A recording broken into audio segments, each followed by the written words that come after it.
Good evening, everybody. I see a few of you joining already. Get this thing shared out. Get as many people watching as you possibly can. It's going to be a awesome show tonight. Very interesting. We have a special guest from NOAA, the National Oceanic and Atmospheric Administration. They operate several things, but the National Weather Service is one of them. And we are going to have Charlie Woodrum. He is what I will affectionately call the national head of Skywarn here. So it's going to be a great session tonight. Go ahead and hit that share button. Get as many people watching as you possibly can. We'll be with you here in just a minute.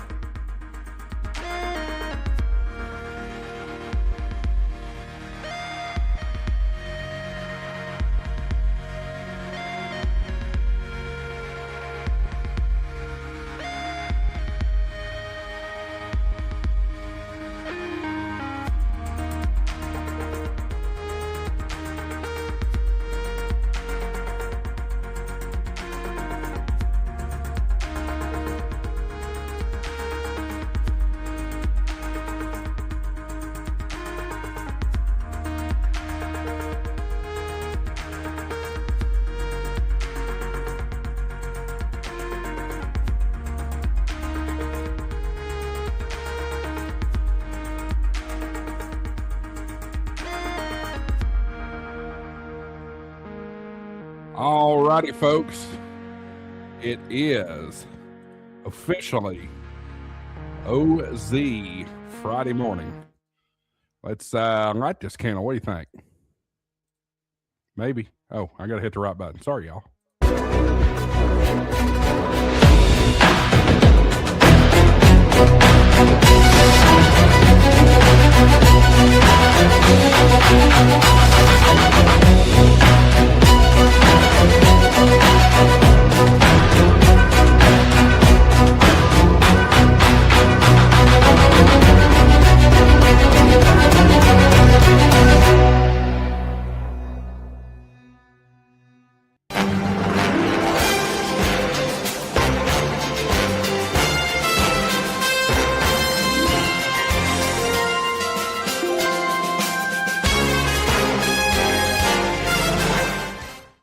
Good evening, everybody, and welcome to the brand new Hamshack TV studios.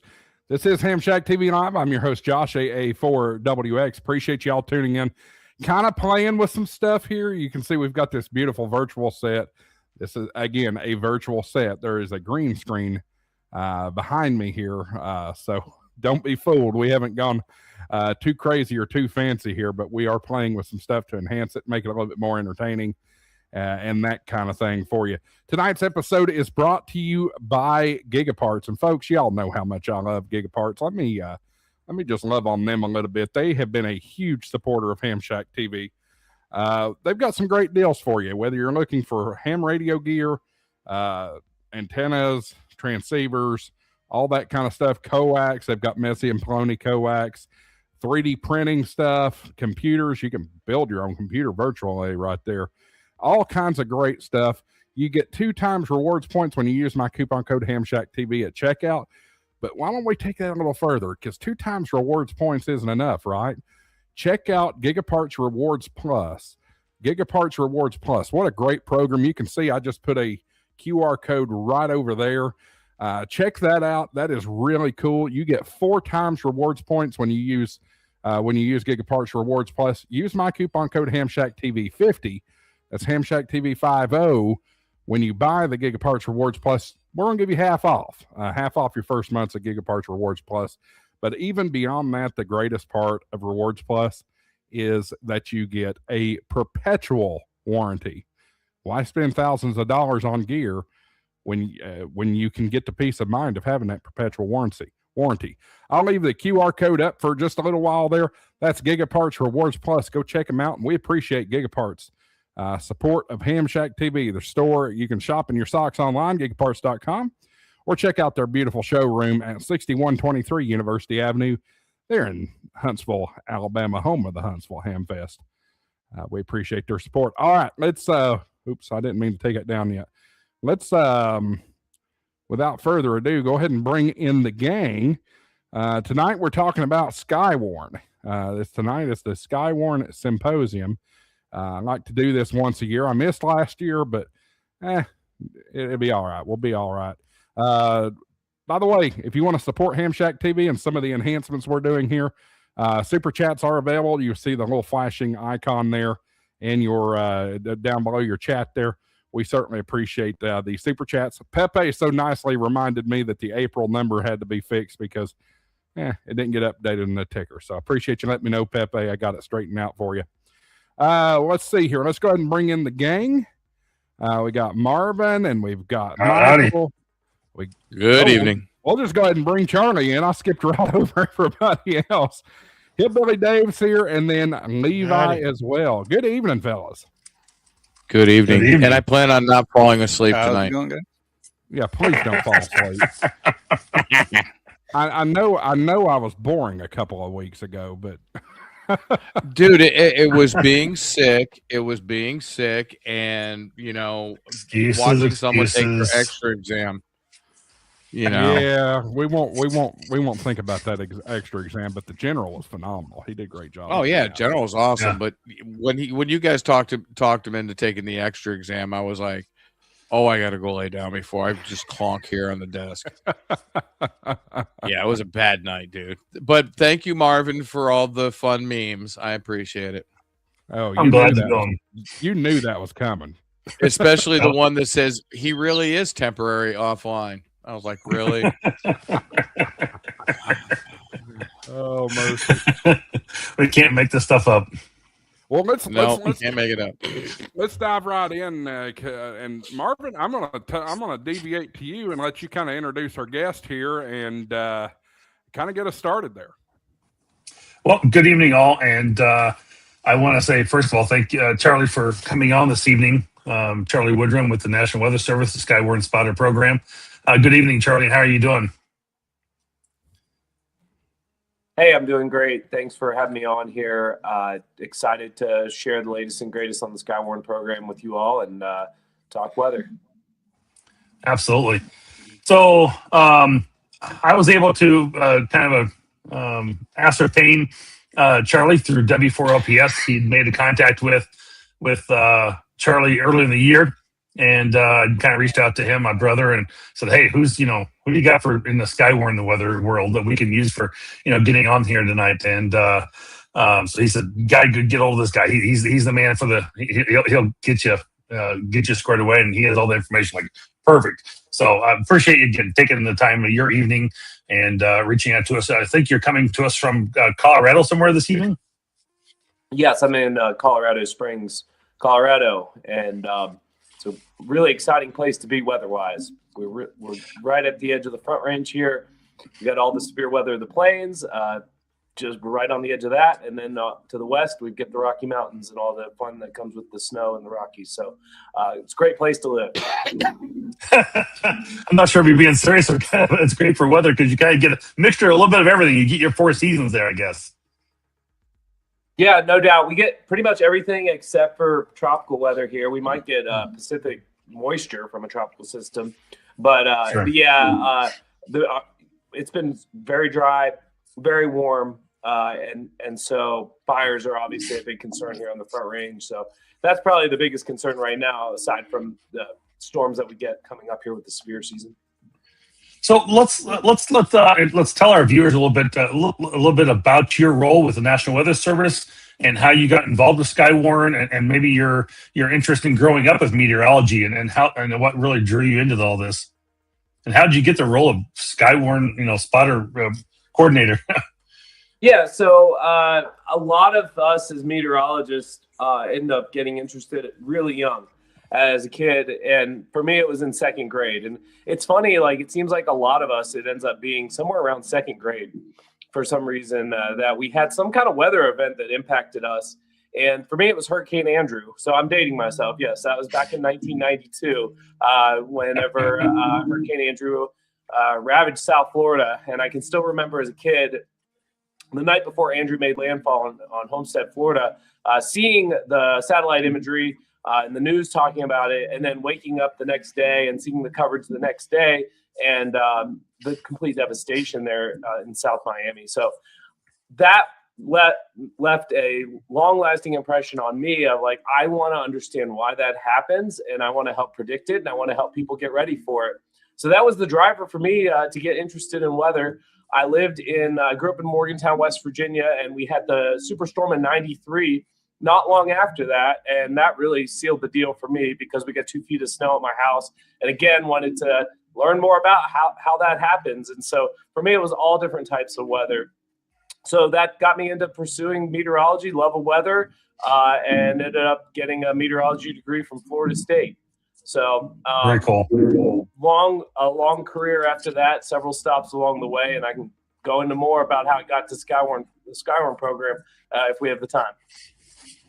Yeah, we definitely have the time. I mean, we technically have a 2-hour show here, but I think we're getting a little bit of echo back from you. Feedback from somebody. Yeah. Do you have earbuds or do you have like speakers, Charlie? I might be able to switch over if you give me a moment here. Yeah, let's do that. I think we're getting feedback from your speakers probably. Okay, let me stand by. I'll switch over to AirPods here. Hold on just a moment. Okay, thanks. Yeah, I think when I was speaking, I was getting that feedback through the speakers coming through. I was hearing it too, but it's all right. It's all good. It's live. It's live. It is what it is. Absolutely, it's the way it goes. Josh, you seem like you're a long ways away in the camera. Yeah, it's like you're like 15 feet from the camera. It's crazy. It is quite a bit away from me, but that's how I made this work. I don't know. We'll keep playing with it. Y'all in the chat, let me know what you think. You turn the volume up a little bit too. You're a little low. Are we sure? Because I have been hot up until now. Whatever you just did know there, you're hot, better. Josh. Just turn your volume up. Yeah. I mean, it's natural. I'm definitely hot, but hey, is that better? Michael? I don't want to know what you're Shut thinking up, about Dave. Josh right now. Shut up, Dave. Do not start, Dave. So I just want to go real quick while we've got Charlie on pause here, waiting for him to get some updates on some equipment. If you guys have questions for him very good, Charlie. If you guys have questions for Charlie, you want to ask specifically, please put them in chat. We'll star them and we'll try and get them back to Charlie here. And when we get kind of through the initial interview phase of this, and really hope that you guys will have some good questions about this, and hopefully he'll be able to maybe even answer them along the way. So, Charlie, let's do a quick test. 1, 2, 3. Testing 1, 2, 3. Testing 1, 2, 3. Is that any better? Yep, 1, 2, 3. I don't hear the I don't hear the feedback coming back now. So that's no good. Echo anymore. Yeah, great. No echo anymore. I think we're probably getting feedback through the speakers. I'm guessing coming through. So, yeah, we got the time. We've got about a 2-hour show here, but obviously I don't want to spend you that long with you. But we can certainly go up for a whole hour, no doubt. Usually, if you need to, but like I said, we can go shorter as long as you need. I don't know what your time frame is, but we're certainly good with that. So, yeah. What I was saying there was that I went to college to Florida State University in the meteorology program there, and that's when I discovered the National Weather Service. The National Weather Service Tallahassee office is co-located with the meteorology program there in Tallahassee, and so that allowed me to continue my degree and also do an internship as a meteorologist in what's called the Pathways program now. And so that got my foot in the door with the National Weather Service and started my now 19-year career with the National Weather Service. And I've made stops in Wilmington, Ohio, Pittsburgh, Pennsylvania at the forecast office there. Worked at National Weather Service headquarters as the program coordination officer and the decision support program manager. Spent time out in Honolulu working at Pacific Region headquarters along with WFO Honolulu and the Central Pacific Hurricane Center. Also helped out the Pacific Tsunami Warning Center during my time there. Then became a warning coordination meteorologist at the forecast office in Shreveport, Louisiana, and Arklatex. Lots of active weather there, lots of surveys, lots of great interactions with amateur radio operators, and then got promoted to be the meteorologist in charge for the Pueblo, Colorado office. That brought me to Colorado, where I'm at today. Worked there for a year and a half, leading the Pueblo office. Great opportunity, great weather, great staff. And then I got this great opportunity to run the Weather Ready Nation Storm Ready Skywarn programs from the national level for national headquarters working here from Colorado. So it was an opportunity I truly couldn't pass up. And the great thing about this position is I get to help out all the warning coordination meteorologists all across the country with their local programs related to Weather Ready Nation and Storm Ready and Skywarn. And really, we just want to make these programs better and transform them for the future here as we move forward as an agency. I think it's a pretty exciting time for the National Weather Service right now. We've got a lot of change happening right now, transformation that's happening in the field and at headquarters. So it's great to be a part of that and get to be a leader and someone that's helping the field with that. So that's how I got to where I am today. Well, that's awesome. I mean, like the one interstellar Starman said, excellent credentials. I mean, you've obviously been around the country, you've experienced a lot of different weather and done a lot of different positions within the National Weather Service. So some of the programs you talked about was Skywarn, Storm Ready, and I think you maybe mentioned another one in there somewhere. For viewers who may not know what those are, can you explain maybe the difference, what they are, and what the difference between being Storm Ready and Skywarn is? Yeah, absolutely. So the other program is Weather Ready Nation and Weather Ready Nation Ambassadors. So we'll start off with Skywarn, since that's how we're most closely linked to hams all across the country. The Skywarn Spotter program is our program in the National Weather Service that teaches people how to identify severe weather, not just severe weather, but all different types of weather hazards, high impact weather, and how to report that to the National Weather Service.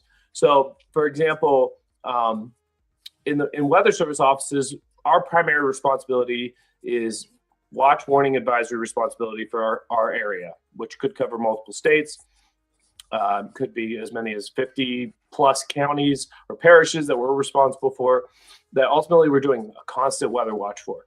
Then we also do the 7-day forecast for that area as well. But when we're in that active severe warning mode or winter mode, we want live updates. And we want those reports and observations from our area to be accurate. And so those reports coming from observers and amateur radio operators, whether it be a tree down, 6 inches of snow on the ground, freezing rain, icy roads, a wildfire that's quickly spreading, whatever that might be, or a flood. Maybe it's burn scar flooding, flash flooding that's occurring. We want to know about those things right as they're happening so that we can make sure that information is in our warnings, or that we can put warnings for areas upstream and reflect the latest that's happening with that storm. So the training program is typically at 1 to 2 hours, offered all across the country from our local weather forecast offices for Skywarn. And there's virtual and in-person opportunities for you to train to learn all these features and looking for what you need to do to report them. The best thing you can do for Skywarn is to take a picture and give us that real photo of what's happening and send that with your report. And so a lot of our local offices have means for emailing reports, which is great. And that's something we really like to see because, you can get an observation, but the verification with a picture really helps with the Skywarn report. So ultimately, right now, real quick.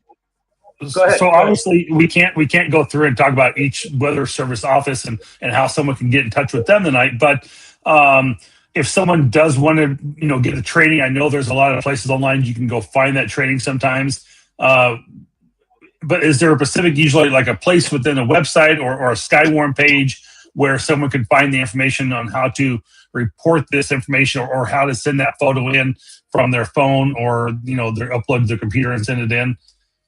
Yeah, if you go to your local National Weather Service office, you go to weather.gov, a map pops up. That's our point and click page. You can click on your local area, and that will take you to your local office's page. From there, There's a Skywarn page and also a reporting page that will allow for you to send in virtual reports that way or find out the information to become a Skywarn spotter. So that's the easiest way. You can also find out general information about the Skywarn program at weather.gov/Skywarn. Okay. So very cool.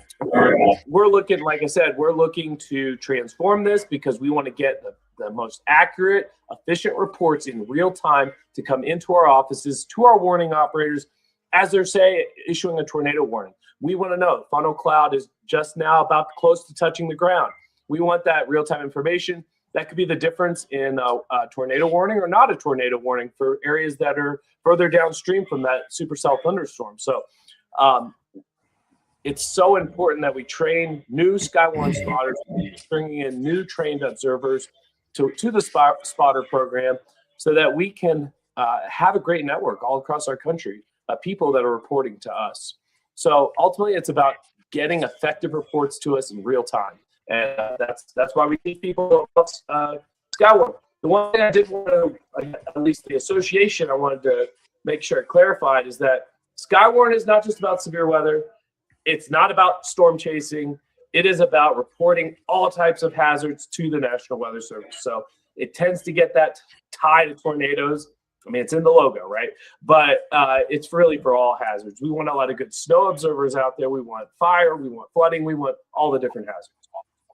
I'm glad you brought that back up because I heard you talk about reporting snow and other conditions earlier. And it's like, I always think of Skywarn. I've always thought of it being your spring or summer severe weather storms coming through. And, obviously, it's as you're telling it, it's much more than that. So, which is good to know. And I didn't know that myself. So that's really cool because the only time I really hear when Skywarn was activated is during usually severe storms of a tornado or that type of activity. So you don't hear about, we got a major blizzard, we're going to activate Skywarn very often. So I'm not saying other places don't. I'm just not familiar with it. Didn't know that happened. And then now you talked about weather ready and storm ready, I believe is the other two. And and I guess one is Skywarn associated with amateur radio and the other two are not, or can they also be tied with amateur radio? Because obviously this channel isn't really it is all about amateur radio as well. And so, a lot of people will use local nets and some of the local nets will then find a way to report back to the National Weather Service. But I don't know about how weather ready and storm ready work. Yeah, so both of these are also tied to amateur radio. I think Skywarn is, in our spotter training program, it is the most natural connection to amateur radio operators because you all can get us reports and help expand our network with sharing information and pulling in reports from our communities and giving us another method to receive our reports. But Storm Ready and Weather Ready Nation ambassadors have ties too. The Storm Ready program is a program that we have had in place since 1999 that works with organizations that are want to help make their communities safer. So and develops a plan for how to make their communities safer. So it's a 2-page application that emergency managers will fill out across the country. And it could be an emergency manager for a city, for a county or parish, for a university, or for other entities, such as a large commercial entity. As long as they have an emergency operations center, that capacity where they can bring in all the information and get it out across their area of responsibility, then they can become storm ready. So it's for more well-developed organizations that have public safety in their mission, really. So Got it. Our biggest partner that we work on with that is at the county and parish emergency management level, but also at the city and university level. Lots of universities across the country are storm ready. They have their own campus. In many cases, with large universities, it's like its own little micro city within another city, right? So that's the link to amateur radio. There is part of the plan is making sure that that entity that is becoming storm ready has multiple ways to get information, multiple ways to get reports, and then multiple ways to disseminate it all throughout their communities. So amateur radio operators, many cases, are one of those ways that they are getting information into their emergency operations center. They may have amateur radio operators that are in their emergency operations center during a big event. And I can speak to that firsthand. I did support when I was in Shreveport, Louisiana for the Mardi Gras parades at our Emergency Operations Center at Caddo Parish, at the Caddo Parish Office of Homeland Security and Emergency Preparedness. And my job was to provide weather updates that day during the Mardi Gras parades. And we actually had a couple of hams that were there that were talking to several ham operators throughout the parade route of the Mardi Gras parade that were relaying information. So things like, is it raining here yet, right? But like that day when I was there, there was actually a couple of shootings along the parade route.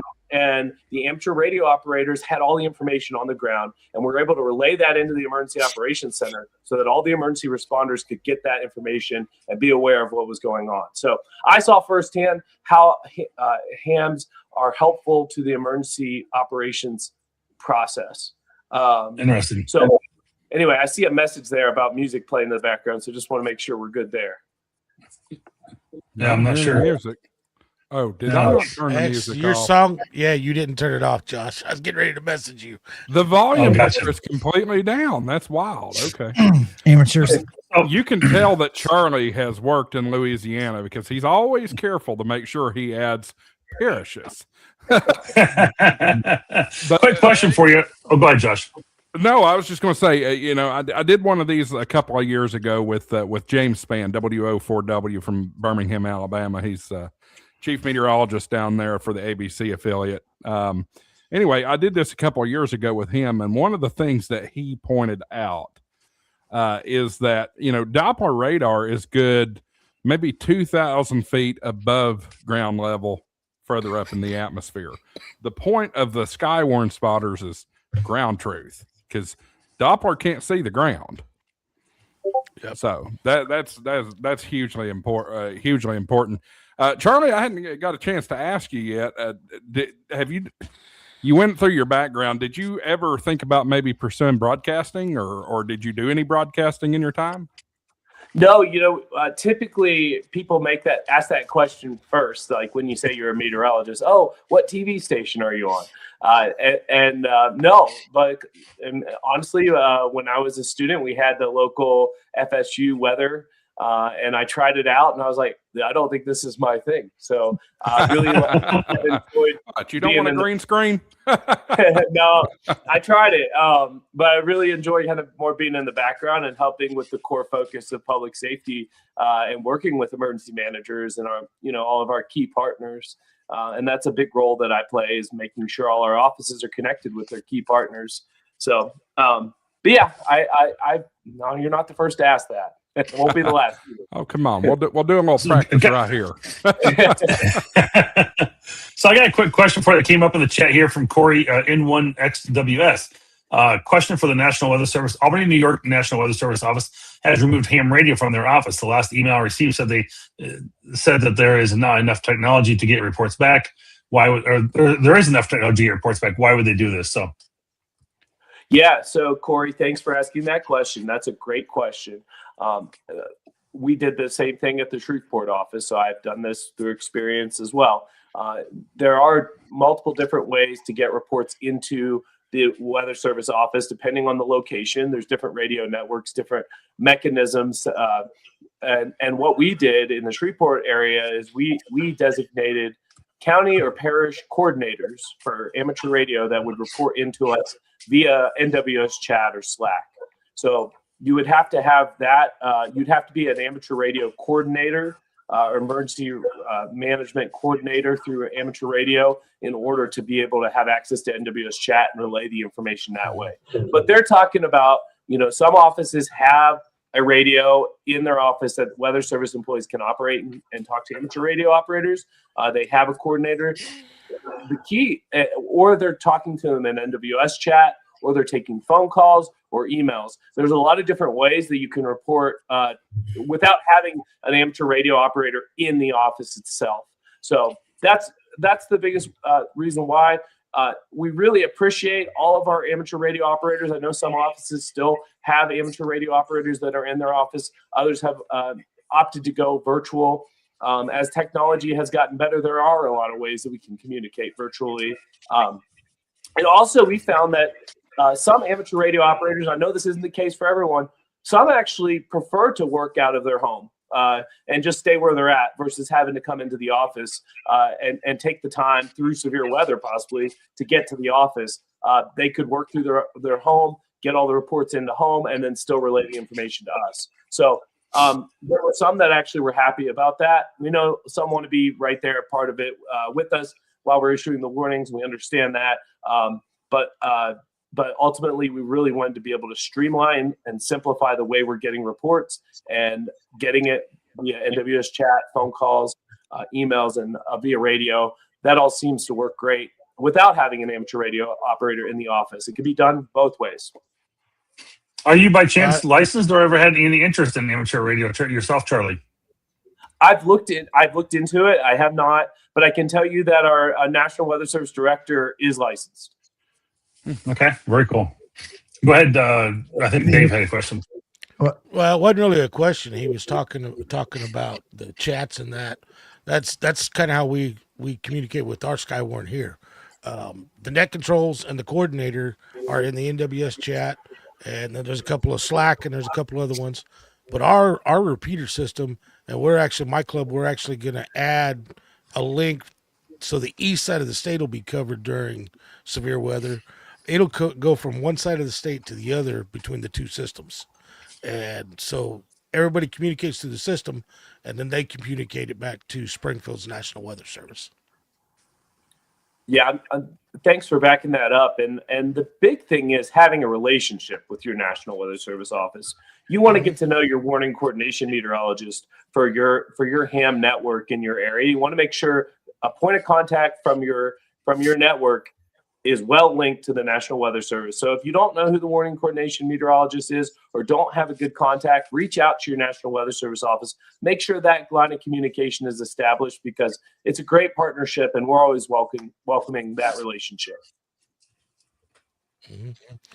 Very cool. I would agree, because like with our head meteorologist at Springfield, he actually comes to some of our clubs and puts on presentations. And right now, there's a big push for Skywarn spotter training.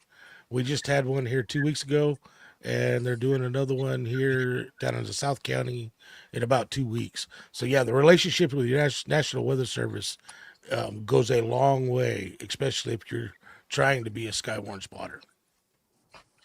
Absolutely. Tim, did you have a question too? Oh, I was just going to ask Charlie if he was interested in getting licensed tonight while he's on the show. It seems to be an ongoing theme in the Hamshack TV here. Figure what the heck.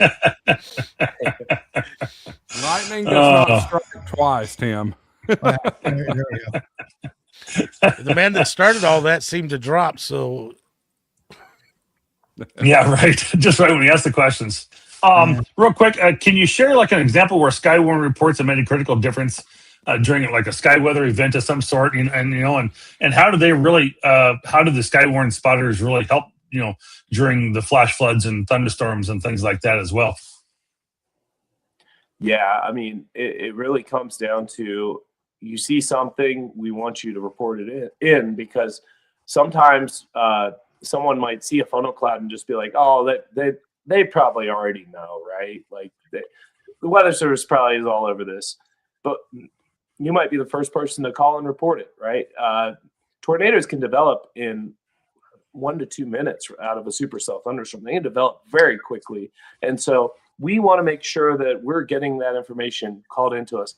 I can think of several occasions. I've worked with forecast offices in Wilmington, Ohio, Tallahassee, Florida, Wilmington, Ohio, Pittsburgh, Sterling, Virginia, Glasgow, Montana, Honolulu, Hawaii, Shreveport, Louisiana, and Pueblo.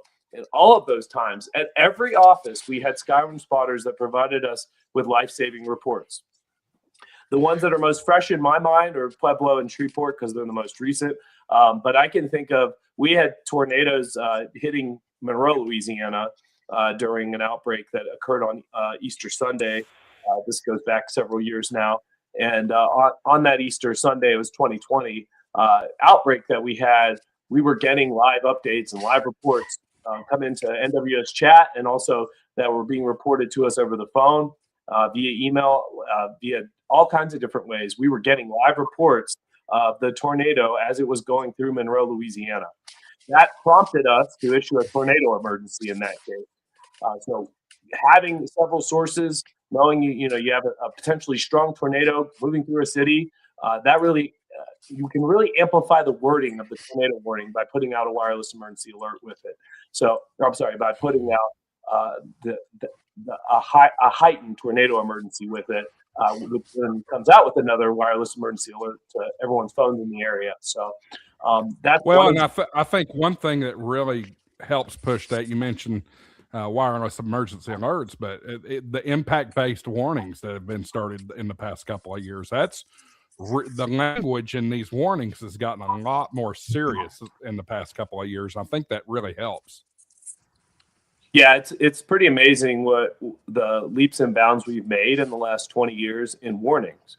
If you think about going back about 20 years, we were still issuing county and parish-based warnings. So you put out a tornado warning, the entire county gets lit up red, right? Now we're issuing very specific polygons just for the specific area, and only the people within those specific area, that specific area, are getting the wireless emergency alerts to their cell phone. So, and we have methods with the impact-based warning tags that you're talking about to trigger even more specific information for severe thunderstorm warnings. If we have a destructive severe thunderstorm warning threatening an area, that goes to phones too. Like when you have a derecho, which is a long-lived wind thunderstorm in a squall line or mesoscale convective system, bow echo, that is long-lived with wind damage, a derecho, we can issue a higher level severe thunderstorm warning, and that will go to everyone's phones too. Just giving them that extra heads up. So we've made just great advancements with our warning process. And so when you look back 20 years, it's like, wow, that is a big leap. It might seem slow at times, day to day, but these things do over time make some great changes. And dual polarization radar has been a big piece of that as well. I mean, you spoke of people being on the ground making these reports, and they're obviously out there in real time giving this information, and that really potentially could put them in a situation. What are probably some of the top or best safety tips you think you could provide a Skywarn spotter during severe weather? To be safe from the things you've seen or you've heard in the past, or does kind of maybe the top 2 or 3? Yeah, yesterday was actually Safe Place Selfie Day. I don't know if any of you all took part in that, but we want people to spot safely. It's important for people that are whatever hazard you're spotting to be doing it safely. And so if it's related to a thunderstorm, you've got a lightning risk at all times. So if you're outdoors, you could be struck by lightning. So you're safer in your car if you're out spotting. You're also, you want to make sure you are way outside of the potential path of that storm. So it's important to understand the movement of the storm. Say it's from southwest to northeast. You want to make sure you're well south of that and that it's not coming towards you, right? So having an idea, a basic knowledge of radar, if you're out spotting and understanding where storms are, and making sure you're not outside of your vehicle when you're at a risk of being struck by lightning. That's really important. Don't put yourself in harm's way. Ultimately, especially when tornadoes are a threat, we want people to be in well-built structures in the lowest level, center of the building, and put as many walls between them and the outside as possible. If there's a tornado shelter and you have a tornado coming nearby you, we want you in it. Right. So speaking of that, when people are out there doing those things and they see this weather, whatever, or they're maybe, looking at it from a distance and going, hey, it looks like we got, a squall line or something coming this direction, whatever. Is there like a great app or a weather, something they could pull? I mean, everybody has, these devices in their hands nowadays. Is there a good app or a way to really kind of have them look at this online? I mean, there's Climb and there's Weather Underground and there's the NOAA website, and I'm trying to think whatever other weather apps I've got on my phone. I mean, there's NOAA Radar and My Radar Scope. I mean, there's all these different apps out there, but do you have a kind of a recommended application people like to use for Skywarn and those sort of things? Yeah, actually, I can't endorse one specific app over the other. They're all in competition with each other in the weather enterprise. However, I will tell you that the weather.gov does work well on a mobile phone, but it's mobile friendly. So you can get the latest information, which includes our radar and that information. But there are a lot of great weather applications out there for your smartphone that you can download. Some that display the radar and have a GPS location that shows exactly where you are relative to the storm. You can change it Right. into different modes, the base reflectivity over to the velocity to get the wind speed, and even see things like correlation coefficient. You could see the tornadic debris signature if you've taken the training and understand what that is yet. You can do all that on right on your phone, right off an application.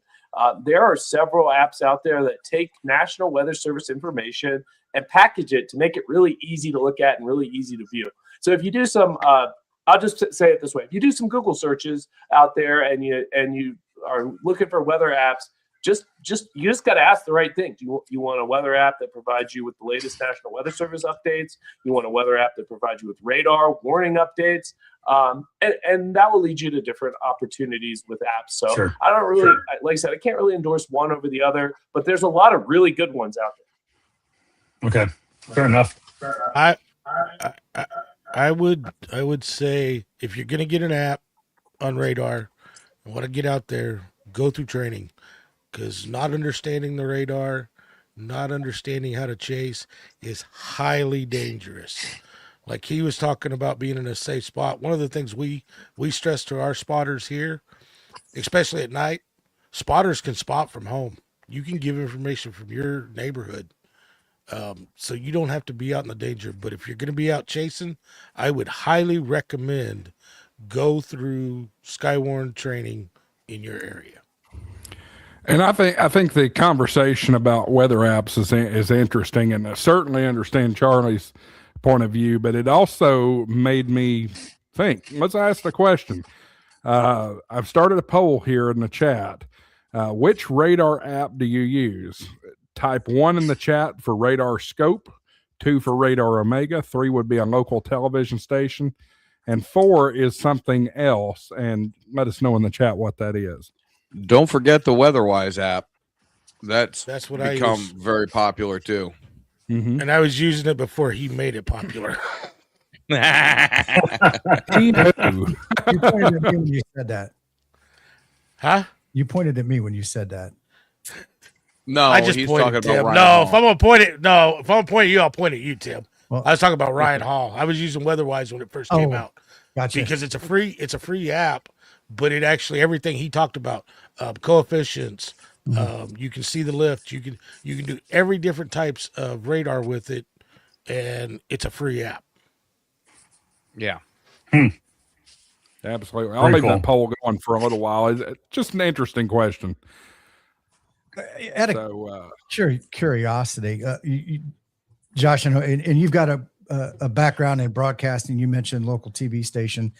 In today's landscape, do you find that people are lean as much on a local TV station, the local meteorologist, as they did 20 years ago, 30 years ago, in tornado affected or heavy foul weather type situations? My area, yeah, I think they do, Tim. Yeah.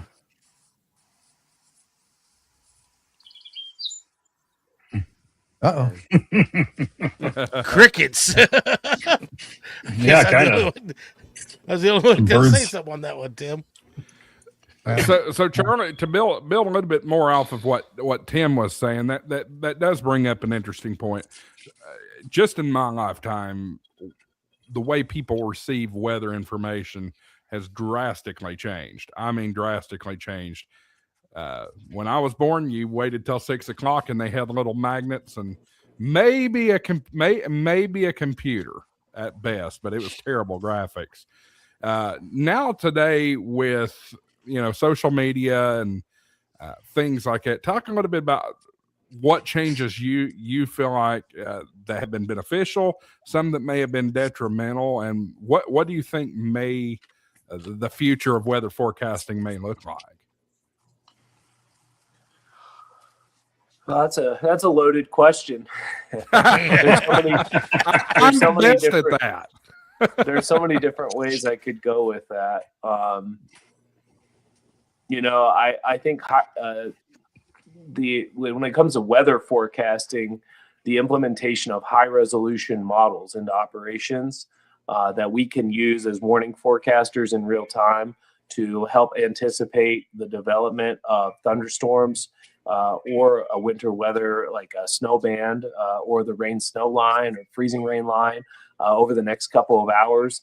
These mesoscale models, these are the development of those and the ability to do simulated radar from those. That was huge. Mesoscale meteorology and predicting out the next several hours in a forecast and doing mesoscale, like a mesoscale discussion, for example.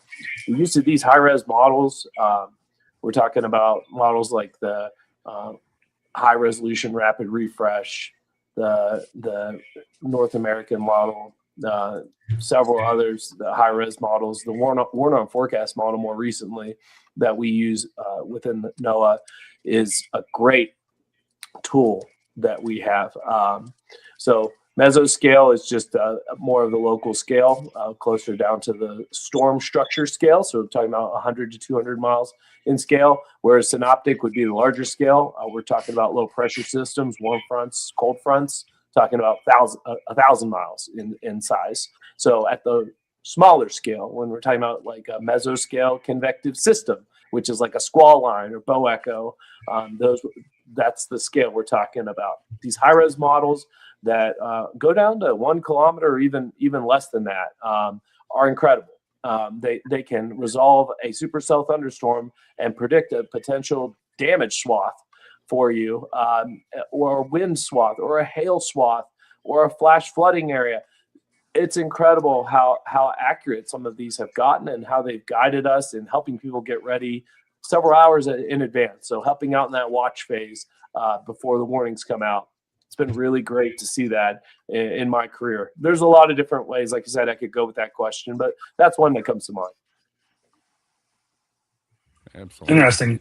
One question I want to use to kind of piggyback on that: is there any new tools or innovations that the public should know about weather, radar and stuff, or weather predictions that they're using nowadays? I mean, I think Warn-On Forecast, the Warn-On Forecast system, or WAFs, is something that people, if they're not familiar with, can become more and more familiar with. It's run from the National Severe Storms Laboratory, and has been becoming more and more of an accessible tool that can be used all across the country by National Weather Service offices. So I think that is an important development that has come along. In the future, at some point, we'll move from our WSR, which is Weather Surveillance Radar, our WSR 88D radars that we have, our network all across the country of radars, and we'll move forward to the next step, which would be phased array radar. So we'll be able to get radar scans and updates even faster and nearly in real time with radar updates. That'll be the next leap, I think, in radar. That will be a big advancement for weather forecasting. So to go along those same lines is we have a little bit of AI in our life every day nowadays, in some form or another, for the most part, and it's being used in so many different things that you do in your life. And so, how much is AI being used today by National Weather Service to help with weather predictions and storms and other notifications and stuff like that? So that is not an area of my expertise. I can tell you that we are utilizing, we are using AI in our workflows and work streams. But as far as I'm not a modeling expert for the Weather Service, so I'm not the best person to speak to that. But I will tell you, we are using artificial intelligence to help with our workflows, like to help with, for example, with summarizing information and helping us organize large spreadsheets of data, right? So there are elements of that are coming into NOAA, and we're embracing AI and also into modeling, but I'm just not an expert specifically to talk about that. Fair enough. I'm just kind of curious if it's something that you guys like. Hey, we're still old school. We're still doing this, with radars and people on the ground and things like that, versus getting other things in place. But just kind of a fun question to throw out there and ask a little bit. And so again, I think we're probably. I guess let me ask the question. I was going to say, when is peak severe weather season? And then what should really people watch for if they haven't attended the training or something? What's some of the best ways for them to be able to get notifications, other than like a bunch of phone apps? So it depends on where you live, on where the peak severe season is, right? So the spring severe season really gets going in the deep south in February, and then it works its way up north as we get later into March, April, and May, and then into June of the far north up into the northern plains. So it just depends. But what I can say is that severe weather and tornadoes can impact some parts of the country any time of year, whether it be from a landfalling hurricane, the outer bands of a hurricane. I can speak from experience in Shreveport. Tornadoes every month of the year there. August is the minimum, and then if you get an outer band of a hurricane, you could get tornadoes in August too. So I think we just saw tornadoes come across Michigan in the last month here, roughly. I mean, it's March, right? I mean, it was March, and there's tornadoes going through Michigan. It's like, I wouldn't expect that then, but it happened. And speaking of unusual, somebody pointed out in the chat to me a minute ago, active tornado warning in California right now. Pretty impressive storm. It's just to the southeast of San Francisco and San Jose. So, and that's okay. When do you see tornadoes in California? Really? Very rarely. But I mean, this even proves you can't rely completely on the outlooks, because look at the convective weather outlook there. It's just a general thunderstorm threat today. So a tornado can come at any time. It really can. Yes. Yeah. One of our bigger outbreaks in the last 5-10 years was December 10th of 2021. You may recall there were several EF4s, EF3s that impacted parts of the Midwest and down into the South. So Mayfield, Kentucky, for one, had an EF4. Oh, yes. Okay. December 10th. Yes, big one. So we try not to get people too caught up on time of the year because a tornado is a tornado, right? But the peak of our season is generally in the spring season and getting into late spring and early summer. Fair enough. Well, that's one of the things we talk about here in Missouri. We actually look at two, like you said, the main season is there in the spring, but we actually look at two here in Missouri. As we get into fall, we get those same kind of cold fronts and warm fronts colliding that cause the same thing with the moisture coming out of the Gulf. I mean, here in the last 6 years, we've had 2 different tornadoes on Christmas Day at different locations. We've had them on New Year's Day. So we kind of look at, like he kind of said, even down in Louisiana where they've got them all the time, we look at 2 different seasons here in Missouri. We don't look at just one season. Yeah, many people get their peak season in the spring and then a secondary peak in the fall.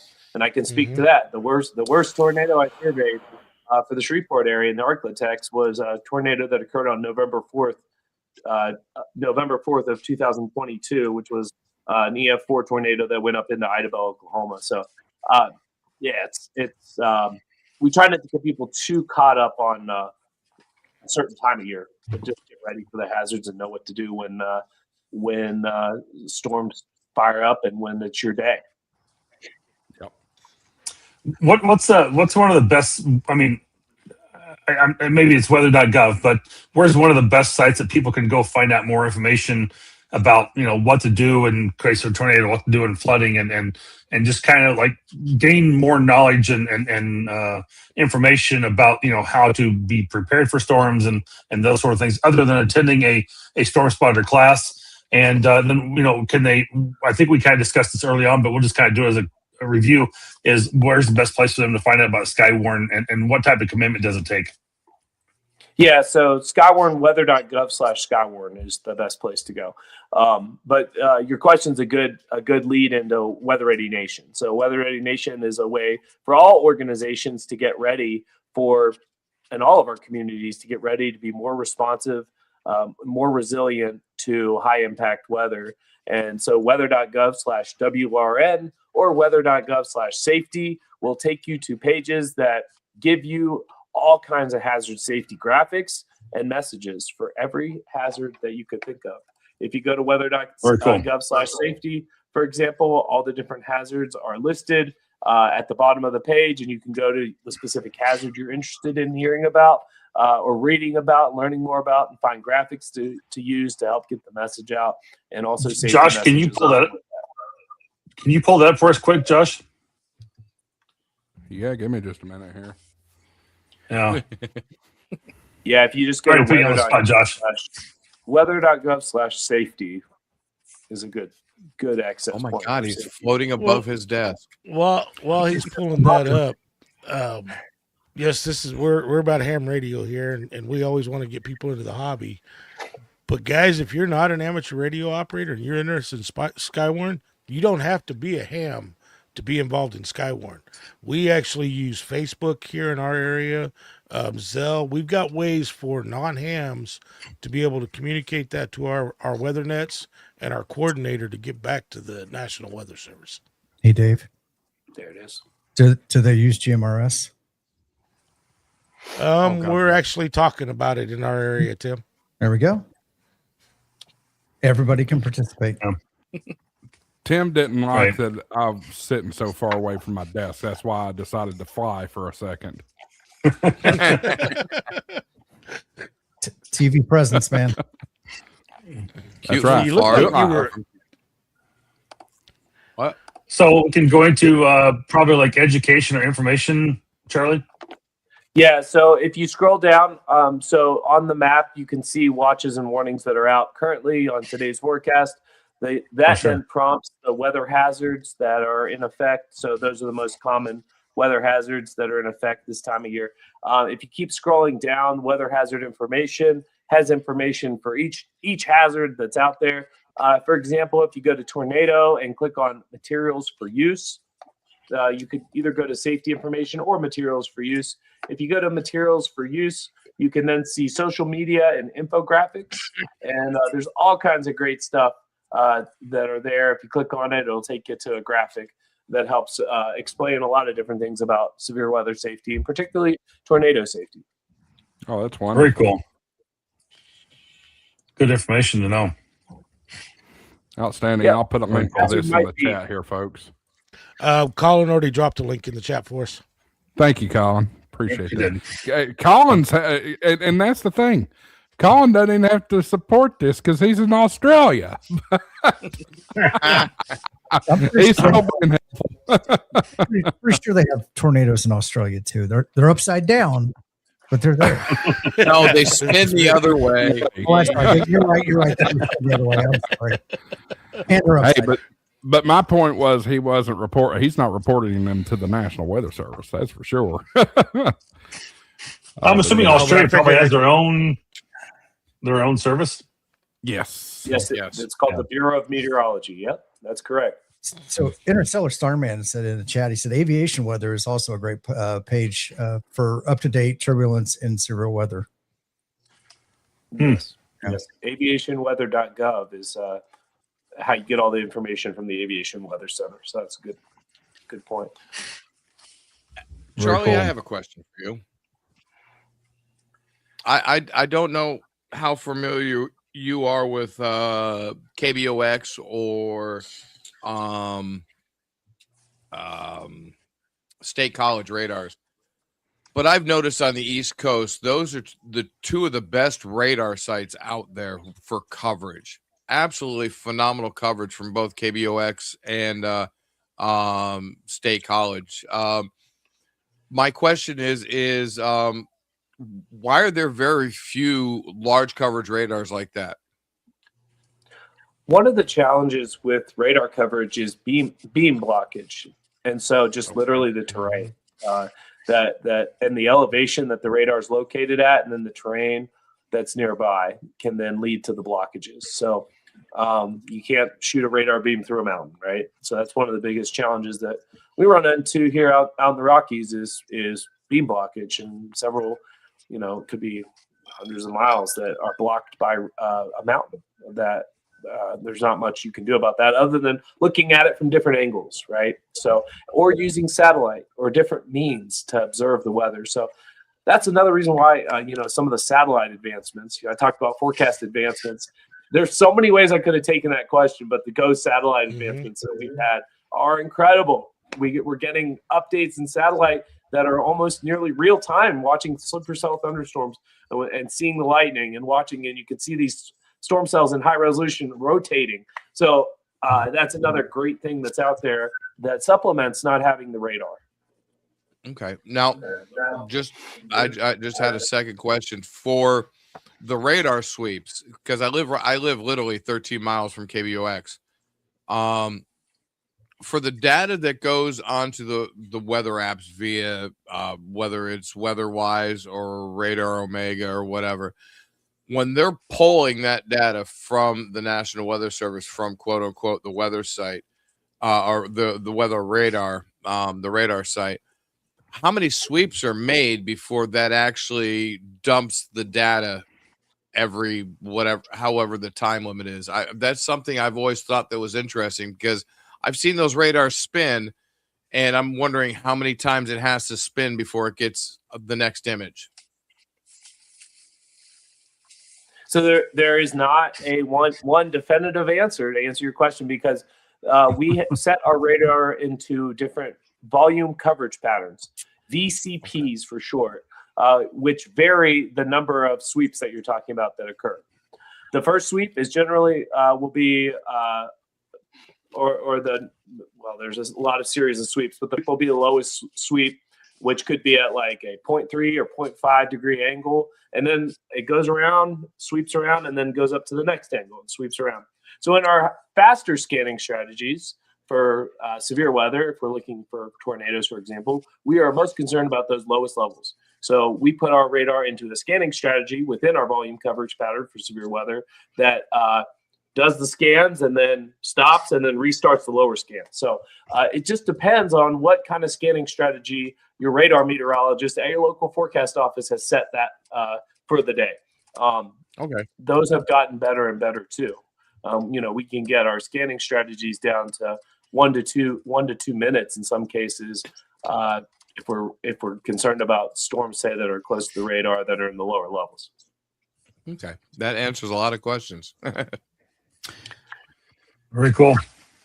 Charlie, we're coming up on kind of the top of our first hour here already. I mean, I can't believe this hour has literally just flown by with all the great questions that we've had. Just one thing, want to check with the folks in the chat to see if there's any additional questions that you guys might have had, or if there's something I missed along the way. I don't think we have, but hopefully we got some people watching on the side here trying to check for those. But if we did, or you have another question, please let us know. And then kind of what's your time frame on this, Charlie? I can hang in with you guys and answer questions, and I still would like to talk with you all and share more about the Weather Ready Nation Ambassador Program as well. Okay, so let's let me get two more questions in here that I kind of have pre-written and I want to kind of check out. And one of those has been, what's probably one of the most memorable weather events you've worked on, and what's the most challenging part of your job before we go into that? Oh man, again, there's been a lot. I've worked Superstorm. Yeah, you have worked a lot of places, no doubt. I've worked Superstorm Sandy. I've worked Hurricane Laura. Those were two really big, impactful events. And I also worked the Kilauea volcano eruption out in Hawaii. Oh wow! Wow. So that was how cool is that? That's cool. And, fissures were erupting in neighborhoods, and just completely devastating neighborhoods and communities. So I think he answered the question. Because I think that's amazing. That's very interesting. Those three really stick out. But I also worked Hurricane Ike in the Midwest. After Hurricane Ike made landfall in Houston, brought really bad winds, up to 100-mile-per-hour winds throughout the Ohio Valley. And I was at the Wilmington, Ohio office, and we ended up having power outages for 1 to 2 weeks following that. Superstorm Sandy, I was inland at the Pittsburgh office. We had flooding rainfall, we had damaging winds, and then we had a blizzard with blizzard conditions in our higher elevation with 2 to 3 feet of snow, leading to power outages for weeks. Hurricane Laura went right through Shreveport and did really bad damage there. Got to drive through Lake Charles as part of the damage survey process. So there's been a lot of great experiences, and I'm just very thankful to have gotten to help serve our communities during these major events and help keep them informed of what we were anticipating would happen, so that people could stay safe. That's why we get in the game, right? That's why we ultimately get into to serve in the National Weather Service, is public safety. And we're just also passionate about keeping our communities safe. And those high impact events are where you really feel it, that you're making an impact.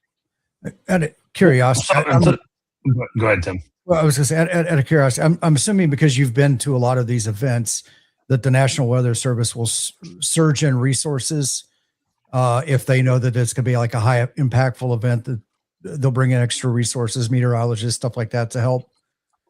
Yeah, so the baseline staffing is typically somewhere between 2 or maybe 3 employees. But for a major event like a severe weather outbreak that we're anticipating, we will surge our staffing up to as many as 10 to 12 employees in the office. Same thing for tropical. For our landfalling tropical system, we'll go to, instead of being like 8 or 9 hour shifts, 3 shifts that are rotating around, we'll go to 2 12-hour shifts and staff up a day shift and a midnight shift. Interesting. So kind of second part of the question I asked a minute ago was, you've obviously moved around a lot during your time too, but what's probably the toughest part of your job? Toughest part, I would think, like there are a lot of times where you feel like you issued a really good forecast or a really good tornado warning, and you'll never know how many lives you saved. You end up finding out how many people died, but it's hard to quantify how many lives were saved. So there's been a lot of stories along the way of like, hey, we took this action and we got to safety, and then the roof of our home got ripped off. We got our kids out of their bedroom and the roof was right over their bedroom. So that's one example I can specifically remember surveying and taking that back to our office and telling the warning operator and how just impactful that was to know that they really saved that person's life. But you don't know. You don't get a lot of those stories. You don't know what happened and what actions people took. But we know we're helping. We just don't know often how much we're helping. True. That's a good point. Very cool. So let's move into that weather ready nation. I'll get it out, spit it out in a minute. Let's talk about that a little bit more and what that program consists of, and how people can get involved in, and what the purpose of it is. Yeah. So building a weather ready nation is about making our communities all across the country more ready, responsive, and resilient to high impact weather. So if you think about it, a National Weather Service office generally has about 15 to 20 employees, and we have 122 forecast offices that are spread out all across the country. 15 to 20 people in a given geographic area can only have so much impact in our communities. You can only reach so many people with our watches, warnings, advisors, with the outreach education that we do.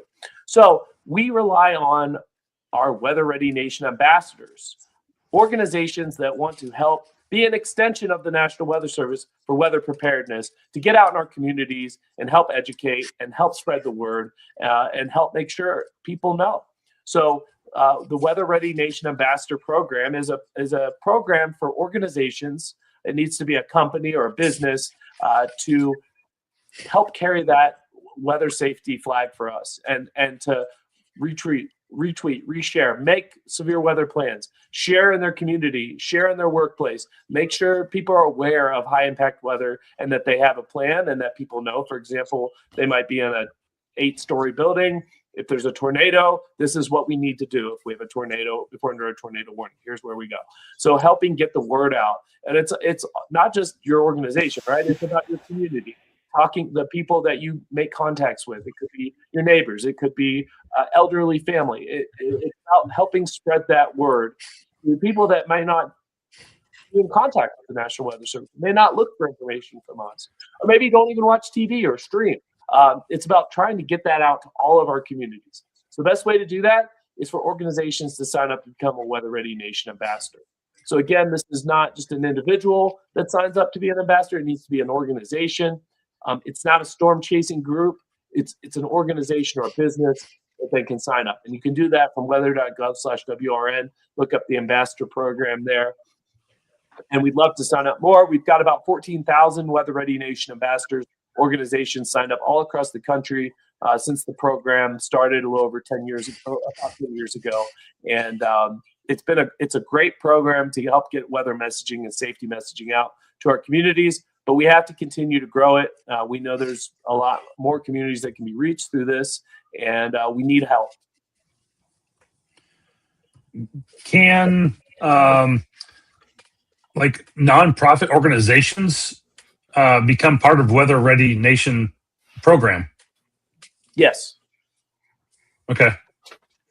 So whether and whether it's got 10 people or 500 people, it doesn't matter. But that organization can become part of it and spread that information to their members. Correct? That's right. One of the examples of someone that couldn't be a Weather Ready Nation ambassador is just someone that makes a Facebook page and says, "We are the weather authority," and they just made a page, right? Like it needs to be a legit official. I'm talking about like an official 501c3 nonprofit could become that part of that, or can like an amateur radio club as an organization become a Weather Ready group or organization? Yes, they can. Yep. Okay. We have several that have already become Weather Ready Nation ambassadors. But the thing, the thing we need to be careful about is just we won't sign up individuals and we won't sign up storm chasing groups. Our mission is public safety. So that's exactly easy for us. Well, and I think we've talked, we've mentioned storm chasing quite a few times, and one thing that I will say, at least here in my area, I'm in the MRX WFO area. We specifically in our Skywarn group do not encourage chasing, and we will even say that over the air, simply for the fact our area here in East Tennessee is quite hilly, and we have a lot of trees. You can't see for 10, 15, 20, 30 miles. You might be lucky to see a mile or two. So that's one thing that we really encourage. I'm actually the assistant district coordinator for Knoxville. So there's that. But I do want to hit this comment in the chat here from Electric Boogaloo. Why do some WFOs only have basic spotter classes while others offer advanced or elite spotter court classes?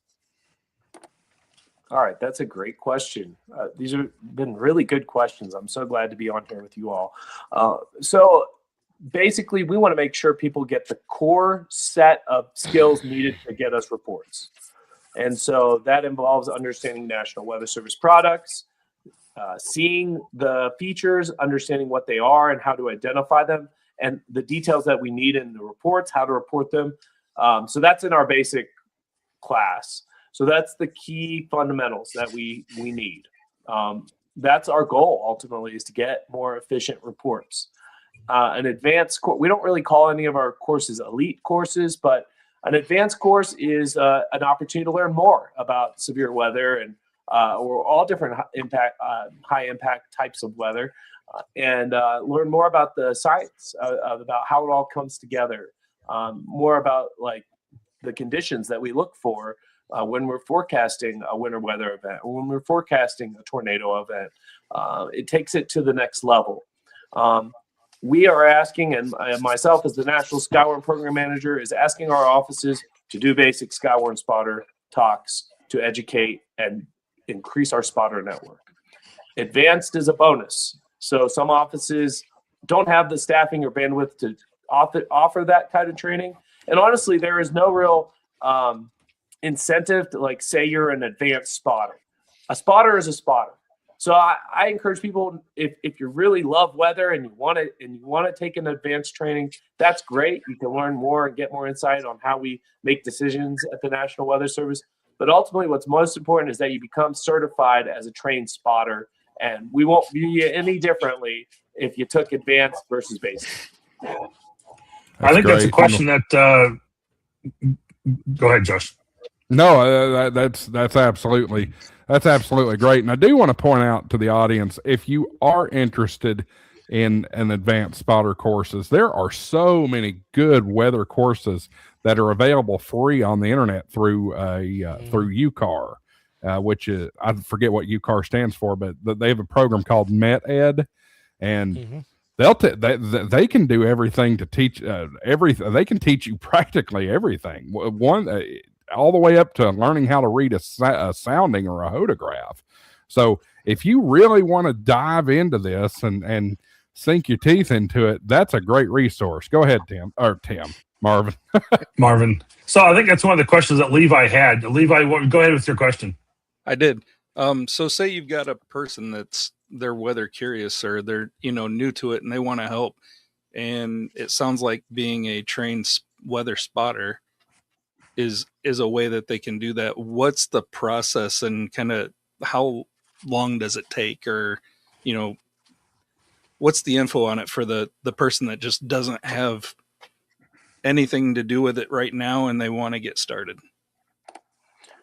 Yeah, so there's a lot of different ways you can get trained. You can look for local in-person training offered from your local office by going to weather.gov and then going to your local office identifier. So, for example, weather.gov/PBZ for Pittsburgh, and then going to /Skywarn and going to their Skywarn page. And that's where they'll list the in-person site, local office training that's available. In addition, local offices some will offer virtual training as well if you can't make any of the on-site.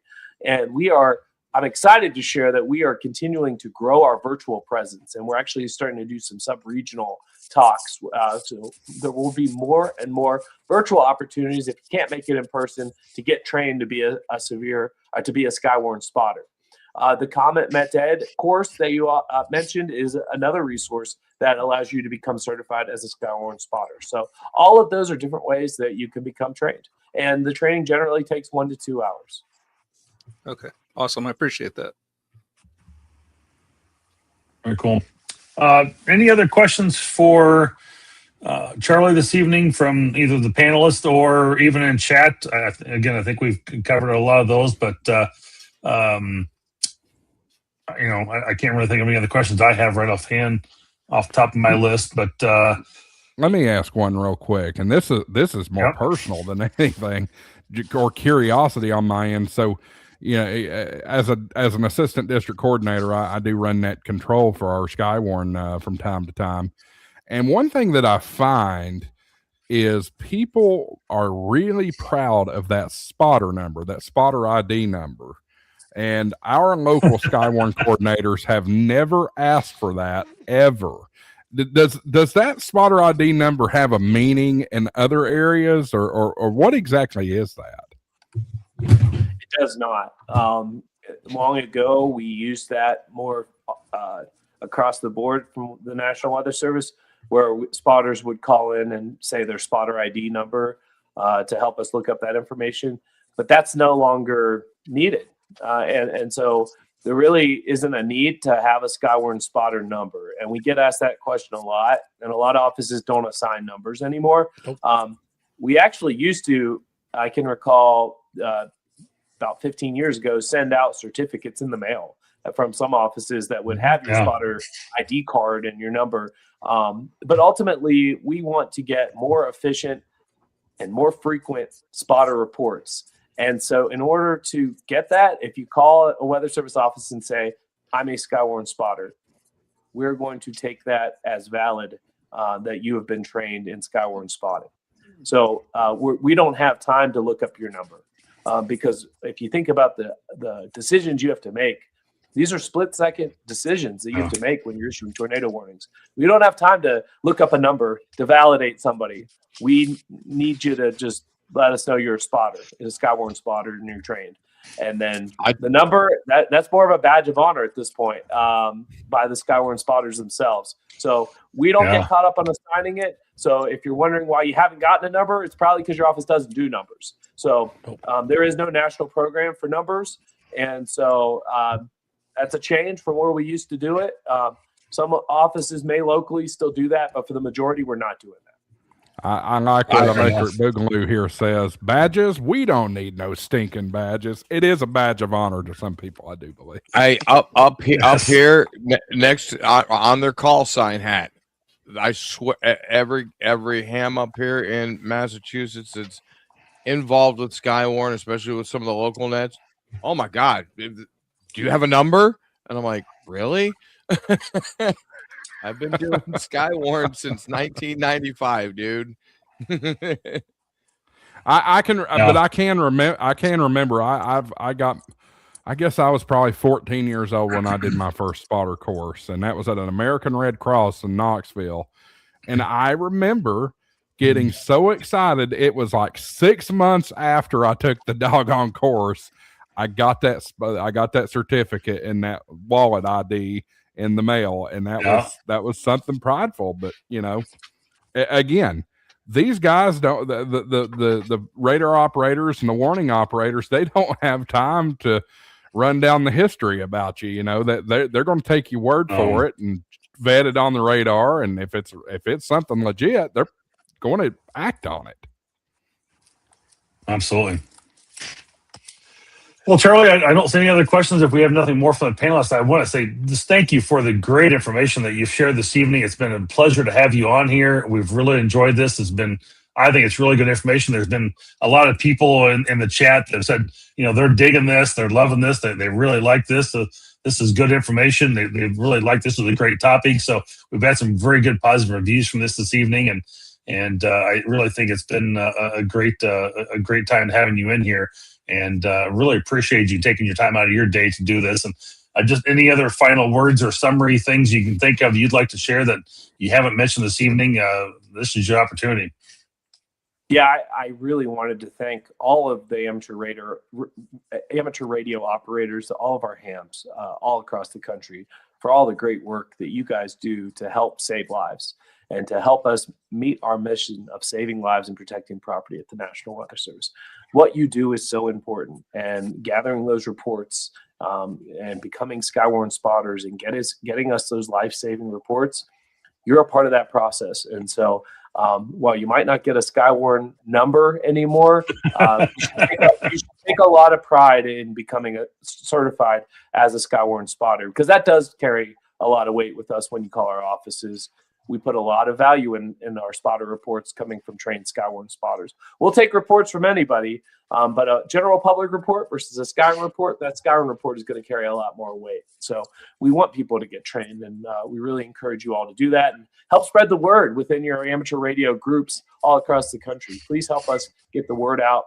We love the work that you guys do. We want to make sure that you know how much we value you. Even though you might not be with us in the office anymore, we still see you as a very important part of the warning process and report process for us. So don't be discouraged by that. It's not personal. It is technology, and it is our ability to try to get information out as fast as possible. So thanks again for having me on here today. And if you guys have any questions, you can feel free to reach out. The email is wrn.feedback@noaa.gov. That's wrn.feedback@noaa.gov. And we'll answer any other questions you have, or get you directed to your local office for more information there. So thanks for having me on tonight. Absolutely. We appreciate that. Thanks Josh, for coming, we appreciate it. I'm dropping anything else, that Josh? email I'm dropping that email in the chat. Charlie, again, thank you. Really, really appreciate this, especially kind of on short notice. I guess we've had this scheduled about a month, but really, really appreciate it. Great conversation here, and we'd love to have you back sometime. Absolutely. For sure. Definitely. Thank you. Sounds great. Thank you, guys. Thanks so much for having me on tonight. All right. All right. Absolutely, Charlie. Be safe and be well. All right, guys. I've dropped his email in the chat there. If you have questions, comments, concerns, whatever, go ahead and save that email address just in case. Don't send him an email asking what your forecast is. Or your 4-digit number for or your Skywarn spotter number.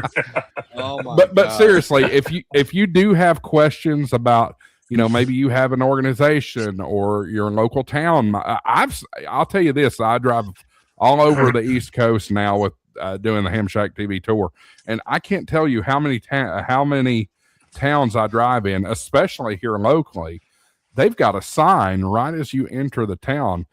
we are, Lenore City is storm ready, or Knoxville is storm ready, and this program is really, really expanding. So if you're part of an organization and you want to maybe get your town involved in this or your organization, send Charlie an email. He'll take care of you.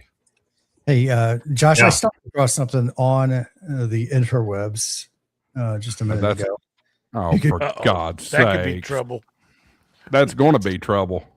Yeah. Yeah, it is. Yeah. Throw that in the. I already know what I'm buying Josh for his birthday. I already knew what was coming. Where can I order one right now? I want to order one. Probably galls, I bet. But no, in all seriousness, people, don't do this stupid crap, because that right there in the middle, that'll get you taken to jail real fast. You're saying you represent a federal agency. Don't do it. That's right. Yeah, that's bad. Anyway, cool. Thank you. Well, we are now. Really? Oh, for goodness sakes! You're a little late on that, Colin. because we're normal here in the States. We don't worship kangaroos. We don't use like those y'all. communistic measurements. Well, we are in the second. We are in deep into the second hour. So if you're just tuning in again, welcome. Hit the thumbs up. Hit the subscribe. You'll be alerted anytime I post a video or anytime we go live here, and I don't know, try to make people a little bit more dumb, I guess. I don't know. But when we have people like Charlie, is that possible? I think we try to make you smarter. What? Yes. What, Mike? What? Smarter. I just said, is that possible? Making you dumber or smarter? I don't know. Harder. What did he say? Hard saying. What? I think that was great. I really am glad I was able to get Charlie on here. I think that was a really great topic. I think a lot of people in the chat really enjoyed this as well, and it's such good information. I mean, like he said, I guess it's one of those things that a couple things I learned tonight I didn't know about, and it was one of those things that I always think about the spring storms coming around, but as he said, they can't really put a prediction that, or there's not really a storm season. It can be anywhere, anytime, really. It can just pop up out of the blue. So it's good to know that. And I guess we get that in our mind, that we always think about spring storms, but we don't really think about it maybe sometimes the rest of the year. I mean, some people in Florida may think, well, we're going to worry about storms from August to November because that's hurricane season, and it'll always be very prevalent for us. But in the Midwest and maybe the upper plains, we always think spring storms, tornadoes, floods, those sort of things. And, don't think about the rest of the year. I mean, we get snowstorms and things like that, but we don't really think about reporting those as Skywarn. So it was good. It was good information for me too to share on. So I think it was good to have that. And I'm glad we did that one. I like what Electric Boogaloo says here. I think that badge automatically adds 10 watts and 5 dB gain to every transceiver. Don't kid yourself. You need a badge. Enough. Apparently this is a thing. This spotter number. Oh yeah, it's a huge thing. All over the place.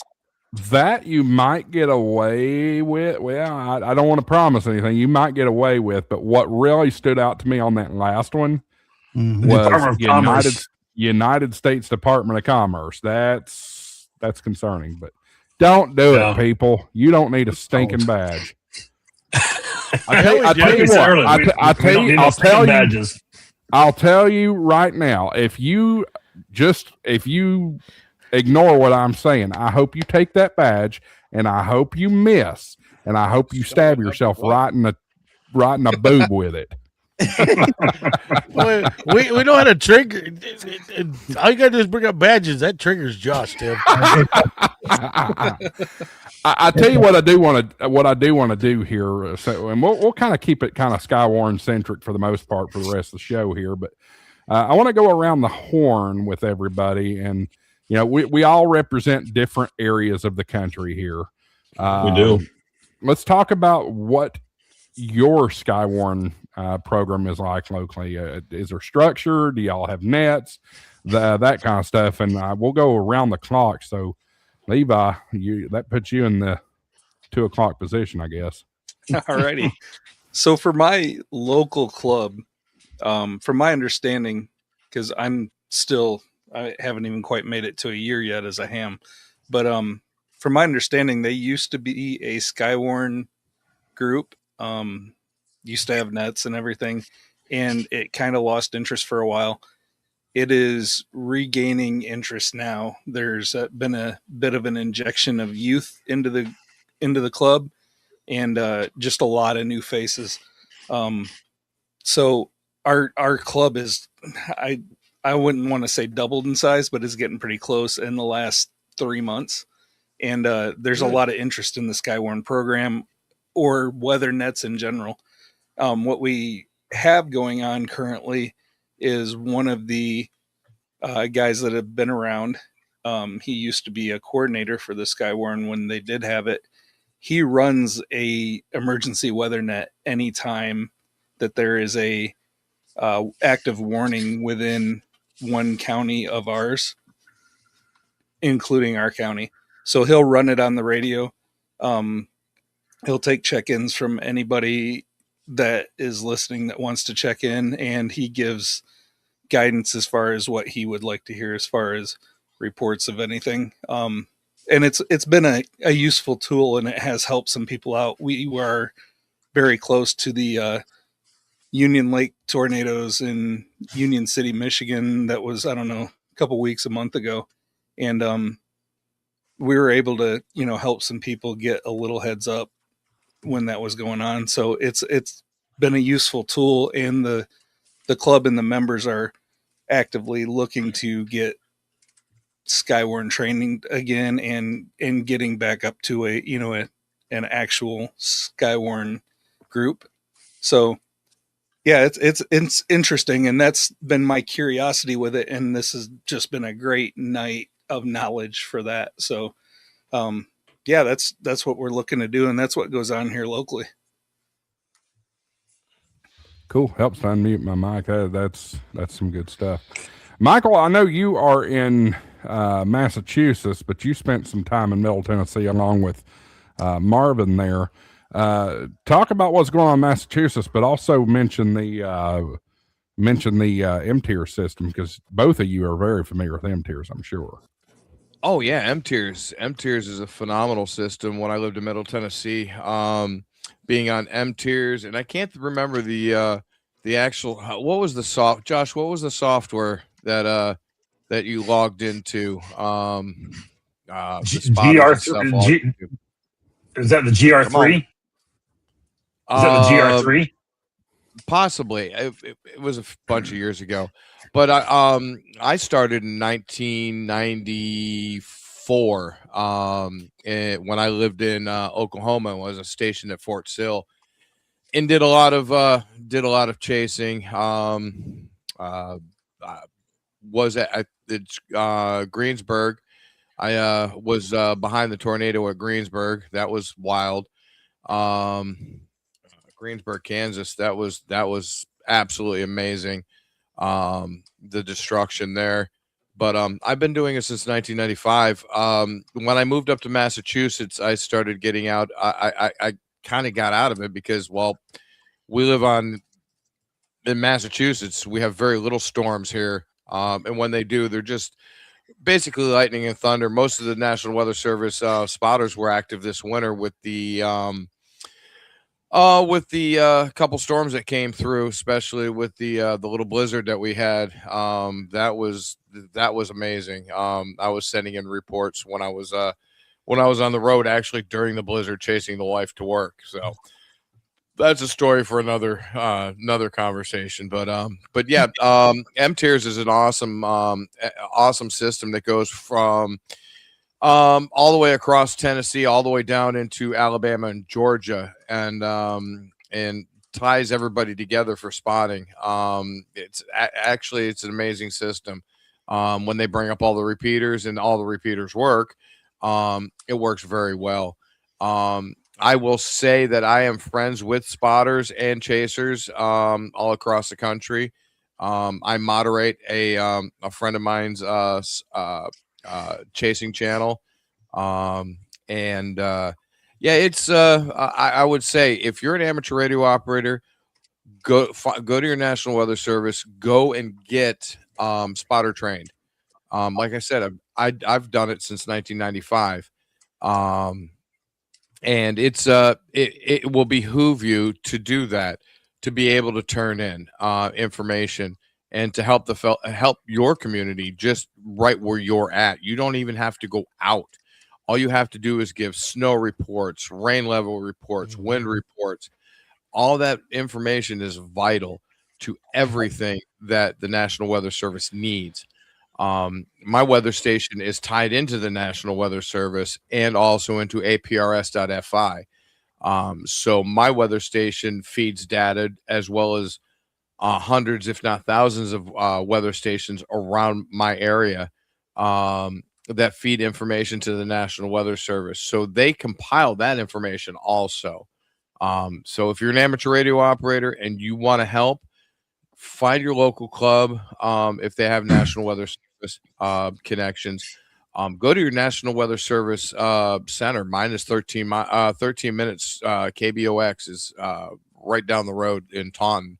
I used to drive by it like at minimum once a week and then stop in. But yeah, if you're out there and you want to get involved, talk to your National Weather Service and talk to your local clubs. In my area on my repeater, we have an Aries net every week. We have an Aries net. And we don't have a whole lot of Skywarn on our repeater. Our repeater doesn't have that much coverage, but there's a few repeaters just north of me and a few repeaters just south, east, and west of me that I can get into, and I can listen to the Skywarn reports, and they're actually feeding, the net controls are feeding information into the National Weather Service also. It's great stuff. Thank you, Colin. Yeah, Colin's all over it tonight. He's like our chat producer tonight. Yeah, we need Colin. Why don't you come in here and hang out with us? Because we need to have some international spice. I love it. I love when we're reaching around the world. Yeah, great links from Colin tonight. And folks, if you're not familiar with where a National Weather Service office is, they're easily findable. Somebody chickened out and dropped out. Oh, it's Marvin. No, he didn't. He just went in the back room for a second. Anyway, if you're driving around, you may see what looks like a golf ball on a big tower.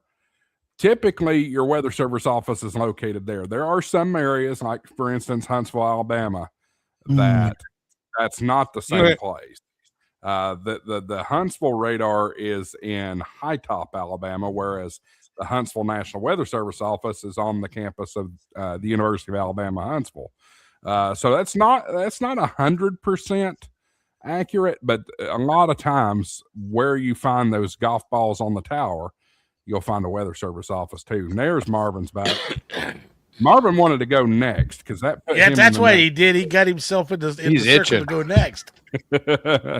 Take it, Marvin. No, my wife called and it's like, hey, I was like, wait a minute, is it Thursday night? It's like, yeah, it's Hamshack TV. And it's like, okay, it's like, sorry, I'll call you back. So I didn't know if she needs something right away because she's out in Massachusetts moving our property westbound. So it's good. So so she's been busy all day out there. I really, there's two things. When I was in Dakota County, Minnesota, there's a little bit of a Skywarn weather program there. It was very basic, very light. Didn't have a whole lot of activity that we did. I found my most busy Skywarn activity office really came out of the Nashville office. We had obviously using M-tiers, as you have mentioned, and Mike and Michael had mentioned, is that we had M-tiers across the state in Tennessee.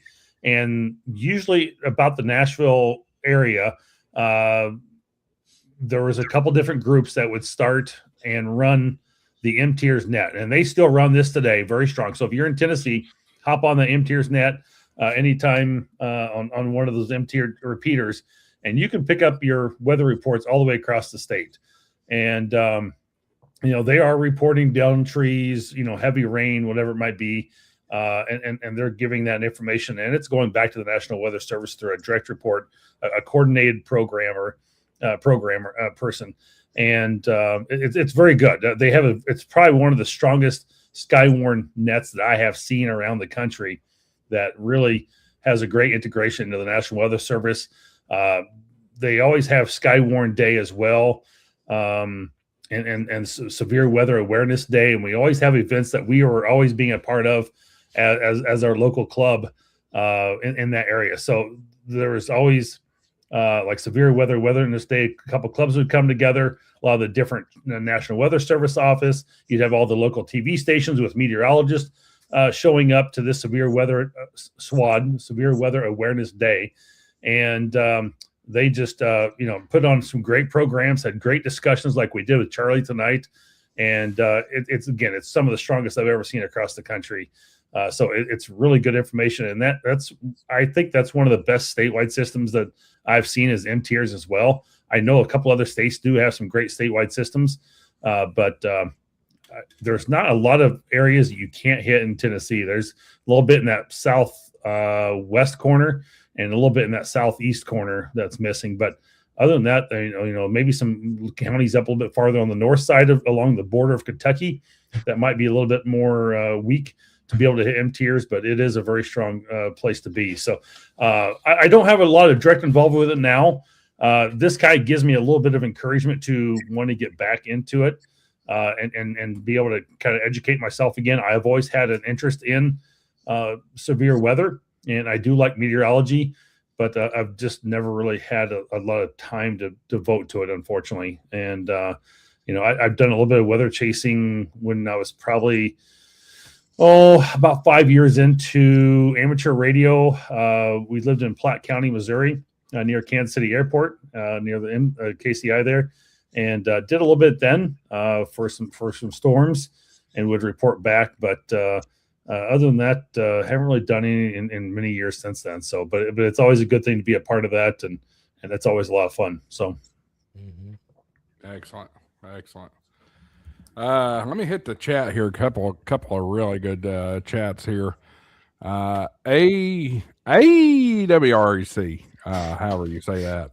I know my local office is a few miles from the radar. Of course, local city built a water tower that cuts a cone out of the radar's coverage. But it got its SLAP. I don't know what that is. Upgrades done a few years ago. Interesting stuff, and goes on to say as well, his club has a Aries net every week, and I know we have a few people with National Weather Service Slack, so it's pretty well tied in with the Skywarn. Have a Skywarn net as needed to on the repeater link. Mike, KE9 DSK, not to be confused with Mike. My county has Aries. My club 2 county over has Ham and GMRS and GMRS Skywarn. Unfortunately, I don't have an antenna up high enough to hear them yet. And that is one thing that I have been hearing a lot lately is GMRS groups starting to get involved with Skywarn. And hey, there's nothing wrong with that whatsoever. The more people getting reports into the weather service may save a life. Interstellar Starman says we have SARNet here in Florida. I've heard of that. I don't know much about it. You go ahead, Dave. You seem like you know something about it. Well, it's an awesome repeater system, but everybody I know down there that when there's no emergency going on, they don't want you talking on it. I've heard. I know of several people that have been down there, got chased off of it. And all they did was key up and ask, and there was no emergencies going on. So maybe Interstellar Starman could elaborate a little more, but it's more than one person that I know that's gone down to Florida and got on that repeater system and got chased off of it. And maybe it's just the sad hams that happen to be on there chasing them off. But one of the guys flat got told this system is only for emergency communications. That tends you hear that story a lot about different areas and repeater systems, unfortunately. Sad hams. Very true. Sad hams. Somebody's doing the research. I think it's either Michael or Marvin, and they took That up the would be me, entire sir. screen. So I will read this here. SLEP is the Service Life Extension Program. The Service Life Extension Program began in 2015 and concluded in 2024. SLEP consists of 5 projects to replace and refurbish major components of the radar: the signal processor, transmitter, equipment shelters, pedestal, and backup generator.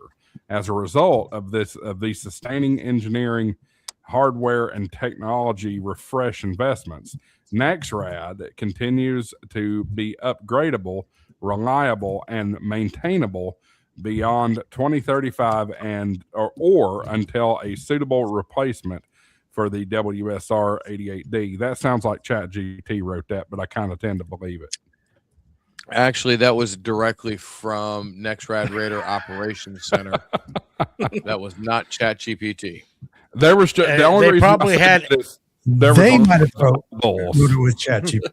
Yeah, exactly. They had Yeah, AI right. write it. Let's go over to you, Dave. Talk about what you all have got in your area. Well, we actually have a pretty structured and pretty good Skywarn deal here. We've actually got a repeater system that's called the N0NWS. It's the 49 repeater group. And it is actually the Skywarn repeater system. My club, though, now they don't go far enough east in the state. And Steve, the guy at the in charge of the National Weather Service, he wants to get better coverage to the east. So we have it to where they've been able to link up with All-Star to use our repeaters further out east. But we've got a repeater system between the NZWS and our repeater system. We can go from Kansas City all the way down into Arkansas, into Oklahoma, Kansas. And our repeater system with the SMLRS, it goes almost all the way to St. Louis. Guys with just antennas on their house in St. Louis can hit our TomSock repeater and talk to Oklahoma. So we've really got a great repeater system for the Skywarn. But our Skywarn, and you brought up GMRS, we're actually talking about getting GMRS involved in that, because we've got people that aren't hams, don't run radios, and they get on Zell app and stuff like that, or get into Facebook and give reports back to the net control operators because they're Skywarn private chats. So you don't have to be a ham to get involved, and you don't have to chase storms to be a spotter. Absolutely. So, I mean, one of the things we stress at night when it's almost impossible to see a tornado, you might see it when the lightning cracks, and that might be too late. We actually stress people not to chase at night and spot from home. It's you've got to think safe with this stuff. And like he said, if you really don't know radars and don't know how to understand the track of the storm, you're better off spotting from home. But yeah, we've got a pretty good Skywarn system here. We've got Aries as well. There's a Skywarn net that's run every Tuesday night. And then we've got 2 different Aries nets, one on Monday night, one on Friday night. So we've actually got some pretty good emergency comm systems down here in Southwest Missouri. Yeah, absolutely. And for those of you that are not in the amateur radio realm, really, this isn't gospel around the country, but theoretically, you would see Skywarn during the event and Aries after the event with the recovery and search and rescue and things like that. I think it's noted in a lot of areas, those are the same people. They may be different organizations, but it's a lot of times it's the same individuals that staff a couple of those different groups. Absolutely. And you're exactly right. There is a lot of crossover. And speaking of Tim, let's go up to the state of Indiana where they have a lot of tornadoes. What about you? We do have a lot of tornadoes here. We have a very active Skywarn presence, although I cannot speak to that very much. I used to listen, and I still listen. I get involved when there's something, but in most cases, when I'm here at home. I have young kids. My focus is here at the house. So, but we do have in this I live in between two larger towns. We have a repeater that does Skywarn. But Josh, speaking of Skywarn, I did find something, and I was not aware that it better not be another badge. Well, this is the thing. I did not know you had a merch store for Hamshack TV. And oh God, oh my God, for Pete's sake, I was not aware that you had a Hamshack TV merch store where people can pick these things up. I need to have that made, please. Let me just preface this. I am Josh Marler, AA4WX, and I do not endorse that badge. Back to you, Tim. Right on it. I do not make any money off of that, so don't buy it. Man. I'm going to order mine. Send me the link, Tim. I want 007. I'm putting my Skywarn spotter ID number on there. For goodness sakes, man! Goodness sakes. You ought to see me whenever I'm calling a Skywarn net. When somebody takes up my time while I'm calling a net with that stupid ID number, I'm just sitting there. Come on! I don't need your number. My name's 4-9er. Hey, Julie, good to see you. So, Tim, is that about it with your program? Yeah, I can't speak to it just because I don't have any involvement with it. He just wants to keep triggering you, Josh. I'm telling you, next thing he's going to do is put one up with a Maltese cross on it. Well, no, I wouldn't go that far. I don't know if one's going to show up in Dayton, but I have a feeling there might be one showing up in Huntsville. Yeah. It's in the back chat, by the way. If you guys want to. For God's sakes, I'm not bailing you people out of jail if you buy that stupid thing. We're buying it for you. I mean, it is on your merch store, Hamshack TV. It's not on my merch store. I don't even know what's in my merch store these days. and when you go to the Hamshack TV merch store to buy this, make sure you use code GrayManPoda for 10%. Yeah. I'm not paying you an affiliate commission. Oh boy. Oh goodness. All right. Well, we are 10 minutes away from overtime. I don't know if is there anything going on in the amateur world that, of course, I was out last week. Is there anything going on in the amateur world that we need to discuss?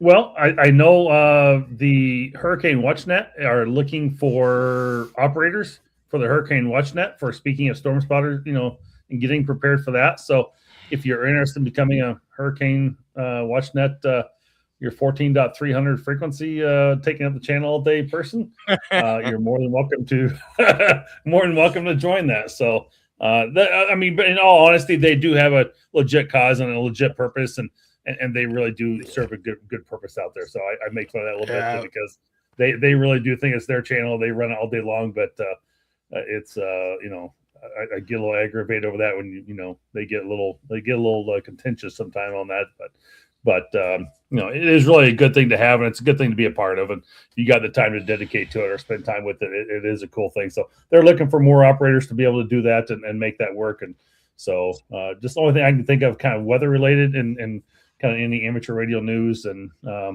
you want all your latest news, go check out This Week in Amateur Radio podcast, by the way, over 1,400 episodes, and get all your latest information. Josh and I are both anchors on there from time to time. So you can always get your latest news right there too. The funny thing about that is you and I have been talking about how they've got so many anchors now, the frequency has spread out and how often we do it.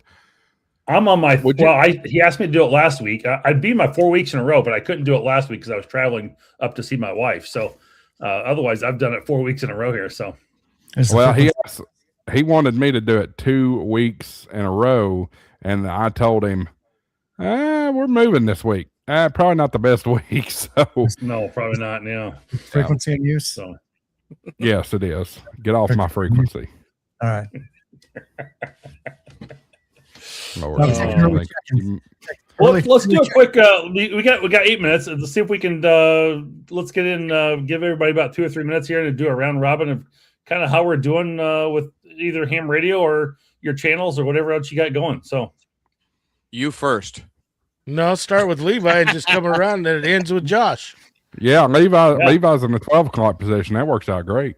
that's perfect. I'll take it. For me, I was off of work today, which is nice, and I'm off work tomorrow. So I decided to work on installing HF into my truck. So I finally got around to bought an 891 and an ATOS, and I figured I'd start out there and go from there. So outside of that, the grounding project I've been working on for the house is operational now, and I probably have a lot of video editing to do and maybe put out a video on that. I also set up, and you guys can tell me if I'm crazy for doing this or not, but where I live, I'm far enough away from our repeater that during inclement weather, I cannot reach the repeater from inside the house with a handheld, an HT. So I bought a cheaper, not cheapest, but cheaper. I bought a Yaesu FTM 150 that I see as kind of a sacrificial radio that I can use during weather. And if it takes a hit, then I didn't lose a 991 or, something more expensive. So I don't know if that was, just crazy or if it was, a good idea. In my head, it seems like it makes sense, but yeah, that's what I've been up to. Can I give you an idea? 2-meter antenna.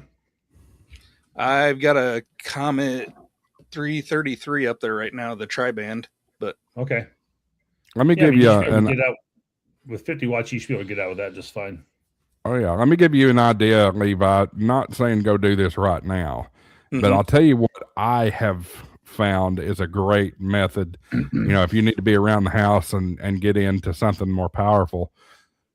I can't tell you what all radios do this, but my 5100 does this. That's Nikon rig. Crossband repeat.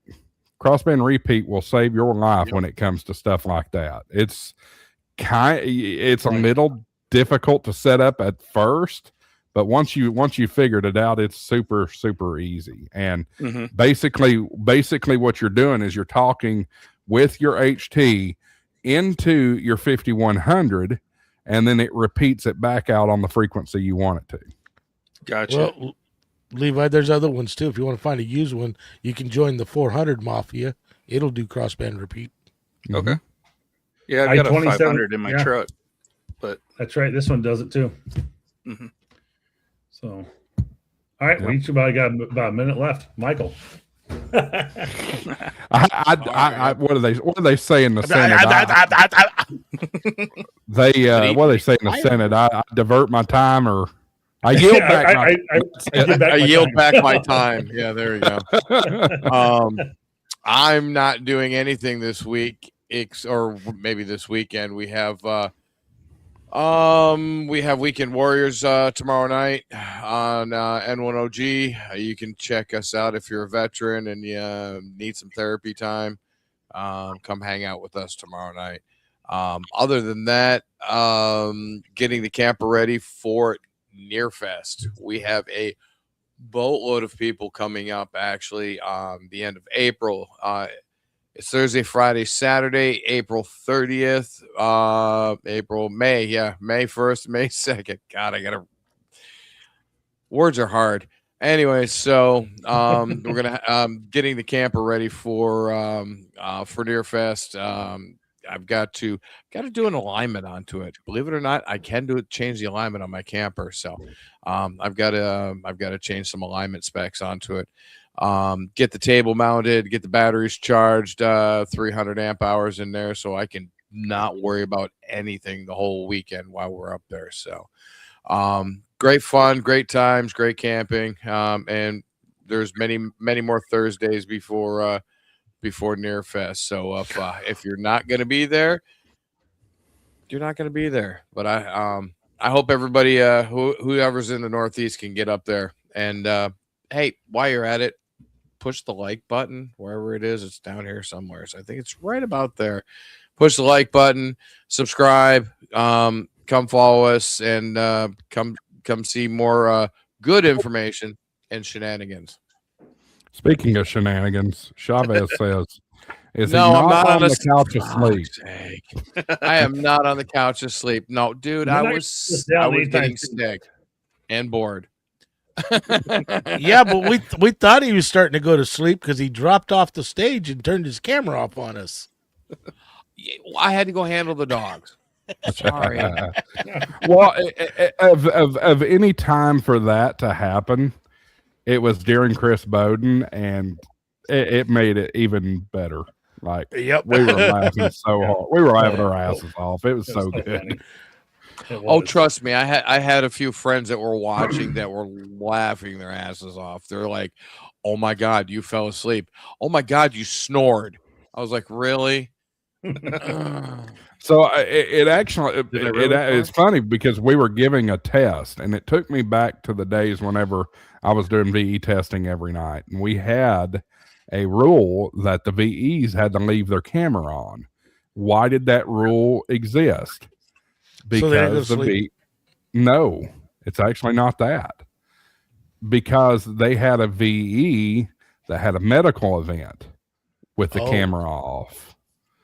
And while I understand and respect that and care about the other people, I don't like the distraction of a VE leaving their camera on for the candidate. So anyway, I'm glad you're okay, Michael. You're not thanks. Cardiac over there on the couch. We were a little concerned. I mean, you had me and Dave both trying to get a hold of you. And then we find out at 9 o'clock his phone shuts off. Yeah, he has to go to sleep at 9 o'clock. Sleepy time at 9 o'clock, and it was well after 9 o'clock when y'all were trying to freaking ring my phone. You do realize this show goes until 10 o'clock, right?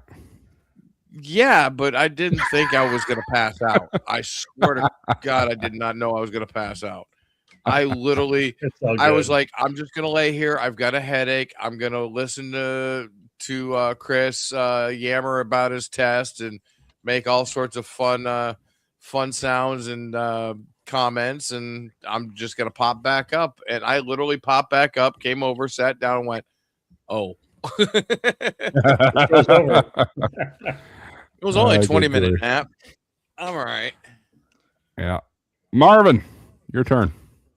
Yeah, I don't have a whole lot. I'm actually, between buying houses, selling houses, it's been just a whirlwind of a week. A lot of stuff going on with work. It's starting to really, I can't say it's slowing down, but it's not really picking up anymore. It just hasn't stopped. I mean, still drinking from fire hose of information of how much knowledge has to go on and what we do. And then in the ham radio world, for me, I've got to just sit down this weekend and try and get some of these videos out. I've got plenty to do.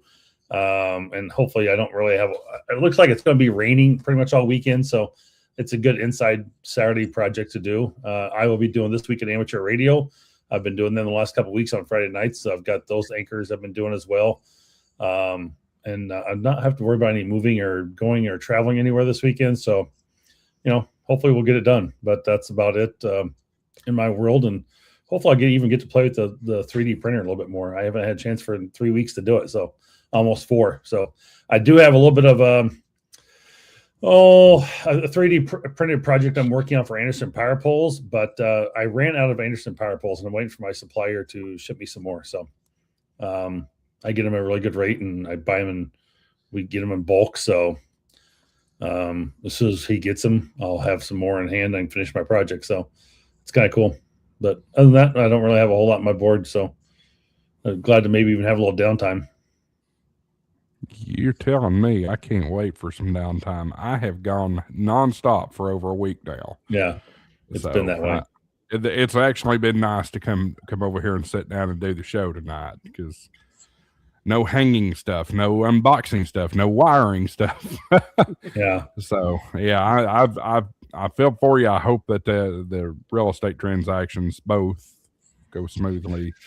I hope so. and get it over with. I'm still fighting a little bit of mortgage stuff, trying to get some stuff settled and trying to get a rate locked in, and it's just been a nightmare. So I feel like one company's trying to take me for a ride, and the other one is just not moving quick enough. So I was like, I'm playing games right now. Interest rates are volatile right now. I'm glad we closed when we did. Otherwise, I'd be paying about 0.3% more. So that doesn't sound like a lot, guys, but that is a lot. Did it? It does add up. It does. Yeah, it just went down again today.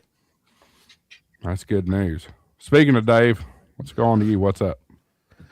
Oh, I'm kind of in the same boat as Marvin. Work is just kind of killing me right now. Matter of fact, they wanted me to do some stuff tonight, and I flat told them no. I've got to take some time for myself. I've got some antenna videos that I need to get done and get out. Got a new antenna coming that I'm going to play with, and got the more expo coming up, so I'll get to see Tim here in less than a week. Mm-hmm. And because nobody else in the stream's coming to it, just be me and Tim from the stream. You need to come next year, Josh. Andy's coming, Well, isn't he? Andy's not here tonight, is he? That's true. He is not here. He is not here. We've said it twice now. Say Andy the third time, maybe he'll pop in. He's got to come in here and give his world radio update. But yeah, it's work right now. I wished I'd win the lottery so I could retire, because work right now is taking up all my time, and it's taking up too much of my time. But hopefully in a week, and like Marvin said, we're supposed to have some severe storms Monday and rain this weekend. So I might be able to get to do some stuff this weekend. One of the antenna videos I need to shoot, so if it's raining, I won't get that done. But other than that, that's what I got going on right now. Cool. Why did my button stop working? There it goes. Tim, what's Dave, up? I'm just looking at the thunderstorm. The weather forecast in Springfield, Missouri next week. That does not look good. Scattered thunderstorms every day. It's supposed to up to Tuesday, possibly Wednesday, yes, but then Thursday, Friday, Saturday, it's just supposed to be a little chilly. Well, I'm seeing 70s and 80s, although Saturday's like 70 and 72 on Sunday. So who knows? But, sounds like Florida. Hamcation all over again. Yeah. So just getting ready for the trip. Got some new camping gear and stuff like that coming in. Also, All-Star. Get my All-Star. I have a portable All-Star node for the truck. I'm not going to worry about giving that number because I don't really use it, and I don't want people connecting to me. The thing that everybody needs to do is get on Jason, the Ham Radio 2.0's node. He's got a cloud node. 43136. Yep, 43136, and that is a great place to get a hold of people, especially when we're traveling. My node is constantly connected to his all the time. Yeah, and that's what I do with mine too. I have two of them. I have one here in the house and one that I keep in the truck. And when I remember to turn on the internet on my phone, it connects immediately, and then I'm just using my radio in the truck. Which is nice because, and especially when you're traveling, that made the difference. When I drove down to Florida, I was in constant contact with a group of people with almost flawless communication the entire time down the interstate. It's kind of like that whole argument about local radio versus satellite radio. How you can get your satellite radio and listen to the same programming without interruption. This is kind of the same thing with All-Star. You get to talk to the same group of people throughout the day as you're driving across state. So that is nice. So looking forward to that. I did get a Mercury Light amplifier. So I am ready. They are back in stock.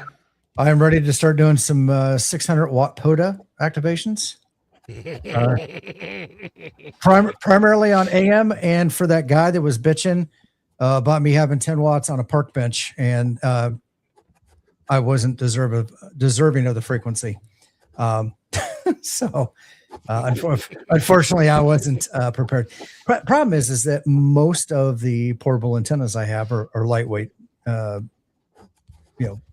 type antennas and things like that aren't rated for more power. So I'm actually trying to figure out what I can build or make that can handle a little bit more power and not get super heavy. So stay tuned. We'll figure something out. Sounds like fun stuff. Speaking of fun stuff, Julie's in the chat. Me and Caitlin going on a boat this weekend. Boda Poda. I'm all about that. That sounds like a lot of fun.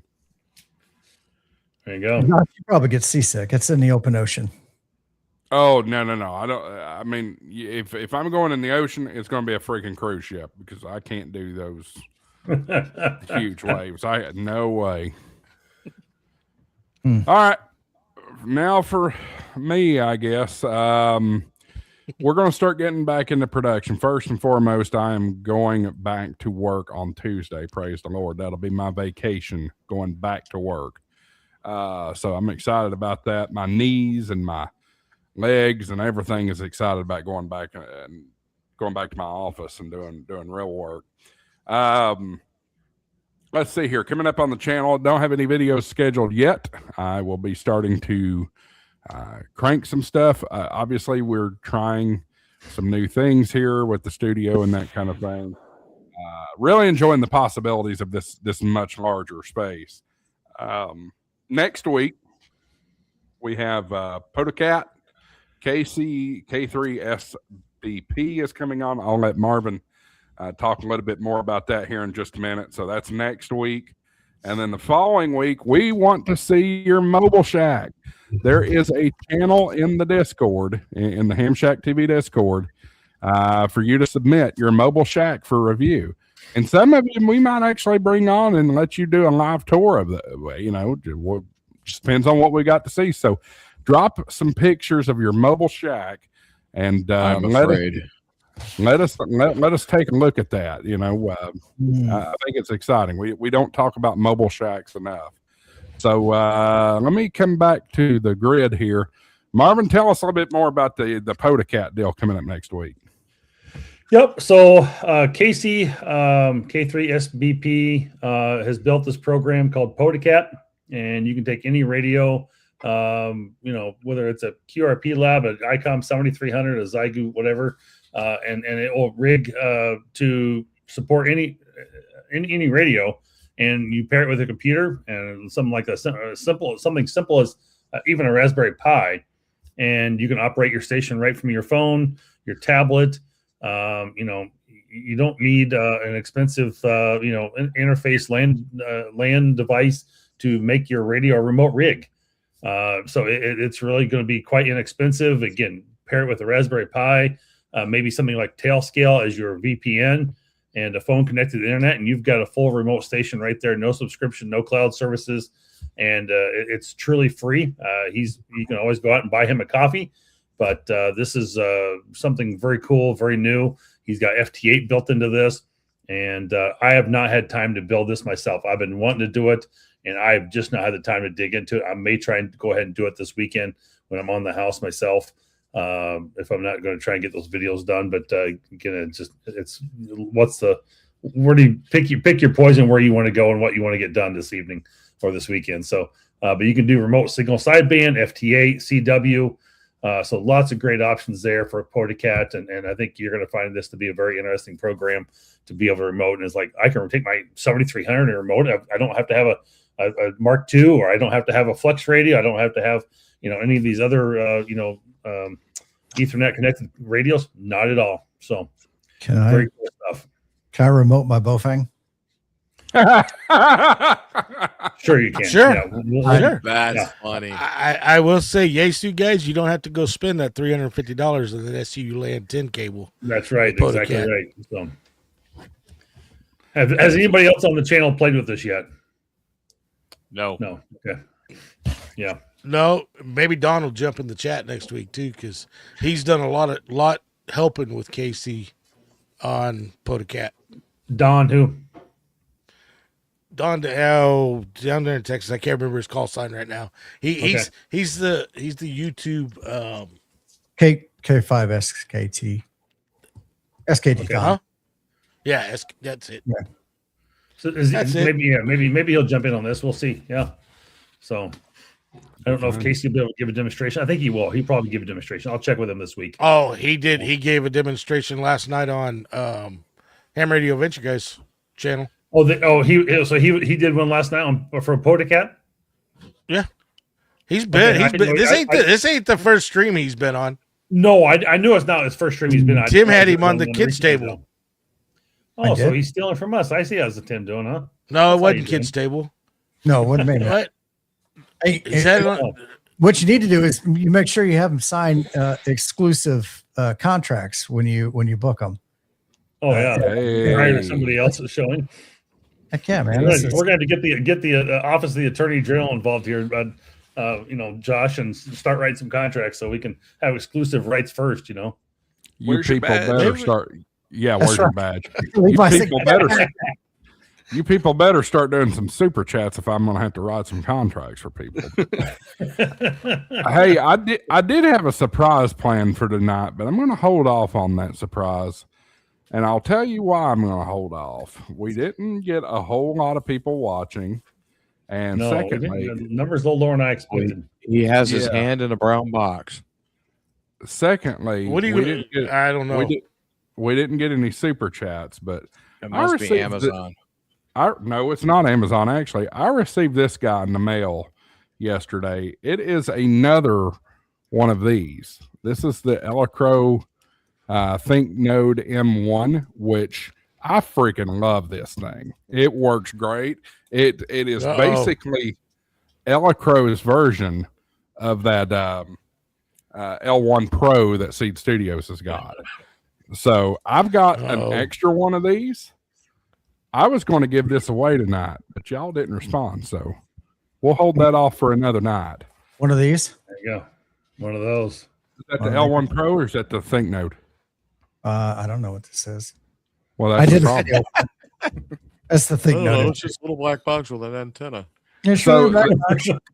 The big difference in what you've got in your hand, Tim, and what I've got in my hand is this. One of those. This has the e-ink. This has the e-ink display, and I really like that e-ink display. Oh, I thought it was you to point out the key ring. What's the difference? No. Who cares about that stupid key ring? That was good, Tim. Right as you went to show it, he went full screen with himself. What are these? What are these? Looks like a Game Boy. It is. Well, no, it's another. This is the MusiWorks Duo. So it is the 900 megahertz board, but it's also the 2.4 megahertz board, and it will allow you to swap and use both sets of frequencies. So the support is in. It is in the Meshtastic firmware. I believe it is also in the Mesh Core firmware too, to be able to use both sets of frequencies. I don't think you can't use both of them at the same time. So you either select your US 900 megahertz frequency or you use the 2.4. That you just got me kind of excited. Oh yeah, it's going to be different when there's enough people to utilize it. Mm-hmm. Right now, I've got one running, and with the exception of me, there's me. So you just made me remember, as I've been unpacking all these boxes that have been in storage for however long, I have this thing that I picked up from Dealer Dave. Oh, I guess it was at Huntsville last year, or maybe it was at Dayton. It was at Dayton. I remember it. This is the Seed Studio Sense Cap indicator. And, of course, it doesn't have a battery, so you have to be plugged into hard power when you use it. But the problem, I was going to flash it over to Mesh Core because that's what's big around here. I don't think there's a firmware that works for this for Mesh Core. So I was hoping to have Dealer Dave was going to be with us tonight, and he might have an answer. You know what, Dave? That's not the one that doesn't do Meshtastic very well, is it? It probably isn't the best. But Joe Brett Is that the one? Is that the one Joe Brett made? The Yeah. That's Joe what Brett, I'd turn it into. I don't know. It's sitting in the drawer. That's a project for a video. Joe Brett's got a deal to turn that into a ham alert. Yeah, that's that. I might. How well is that working? Dave's Tim? in the chat. pretty good. Who's in the chat? Dave's in the chat. Well, why He isn't just he popped on That, the screen? say his name 3 times and he appears. We You did. said his We name said his 3 name times. 3 times. There is not. It's being suspended. So does that mean that the device is not being sold anymore? Or jump That in would be here, my Dave. guess. You know where the link is. Where did Marvin go? Oh, he's on the phone. He's on the phone. That doesn't always work though, because I've said Mike several times tonight and he ain't showed up yet. Did you say it Mike 3 times the right way? Mike. Yeah. Sounds like an alarm. Better watch out. He'll be coming in the back door. He won't show up in the chat. He'll just show up on stage. You just need to be careful saying that. Does he have my admin for Discord? Because otherwise he don't have the link. But I'm sure Tim can fix that real fast. I'm nobody. I don't have your admin link. No, he's popped up You're in the chat. Admin and yeah, you're in the chat. If you're in the show prep chat, you have admin. Oh, well. Anybody else want admin rights? We probably shouldn't have told him that. I personally try not to have admin rights on the kids table Discord. That's too much work. That stuff's crazy. I ain't got time for all that. It deals with itself. It deals with itself. Speaking all right, fellas. Well, I was gonna say, speaking of the kids table, since I brought it up, last night we had Mike and Becky, Ham Radio Duo on there. That was a great show, by the way. I watched it. It was. They so they have got the Pebble HF, which is a small. Right now, it's just 20 meters, so single band, sideband, digital modes, CW, kit transceiver that you can build yourself. They're trying to get it down in price to get it under $50. I think there's 14 parts that you have to solder on and put together. Otherwise, it's all SMDs or surface mounts.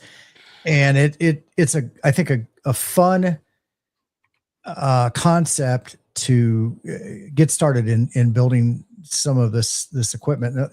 And one of the things, we as amateur radio operators, there's that appliance operator side, and then there's the technical side, and that is a way to dive in and do more than just plug it in and push some buttons. You're learning more about this hobby, more in depth, and I think it's a fun project, and I hope a lot of people get an opportunity to get one of those, especially because they're trying so hard to get it at such a low price, and I think I'm not gonna say it's the case, but a lot of people bag on Bofang, but most of the people in today's hobby have a Bofang and bought one because it was an easy barrier to get into, where you didn't feel bad if it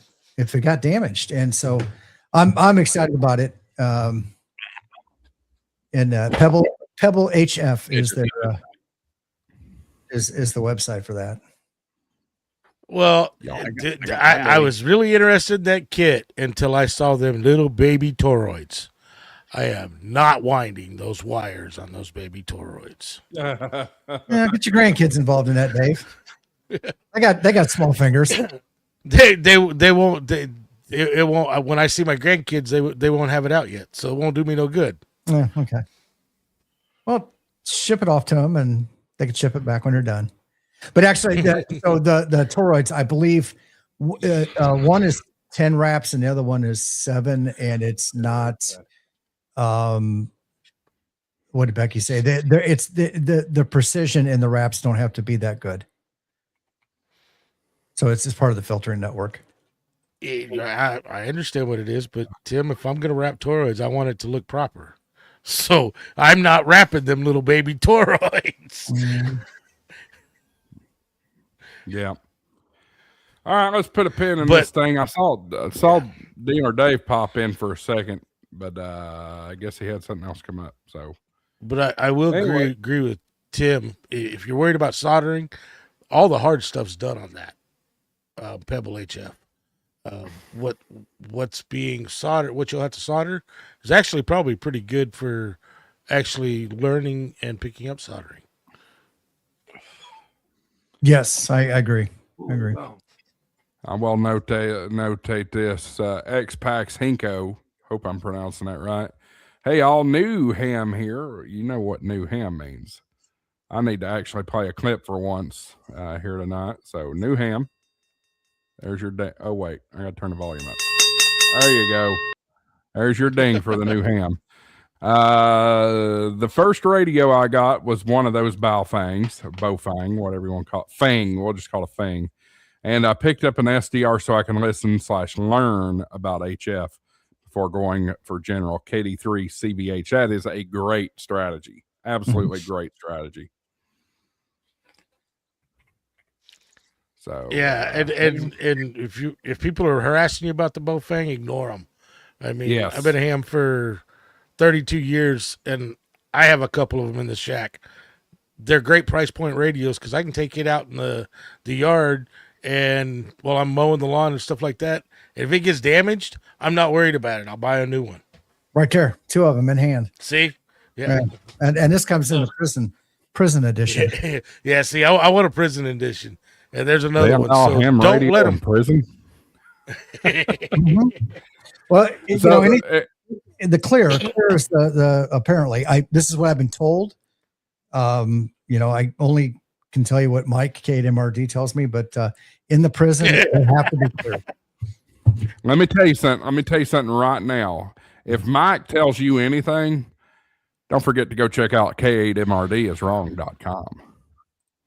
I hear you in a master's class TED talk on APRS there.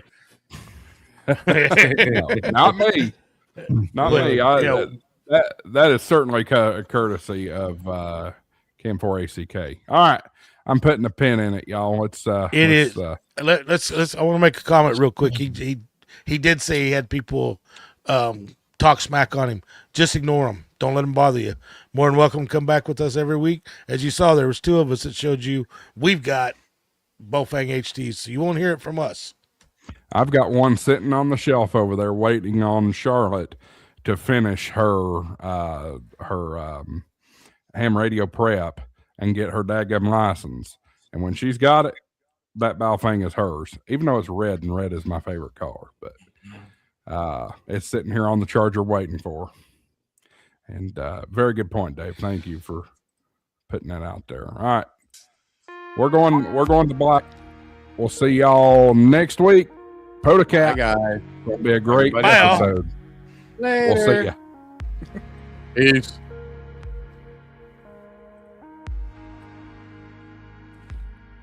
Y'all think I'm going to do it tonight?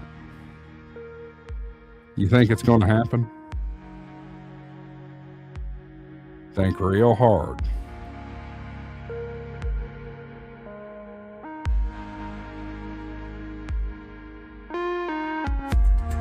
Nope, not happening tonight. Can't do it. Hey, stick around. We'll have more videos up for you throughout the rest of the week. Make sure you hit that like and subscribe button. We'll see you next week right here on Hamshack TV Live 73, AA4WX WSCB 693.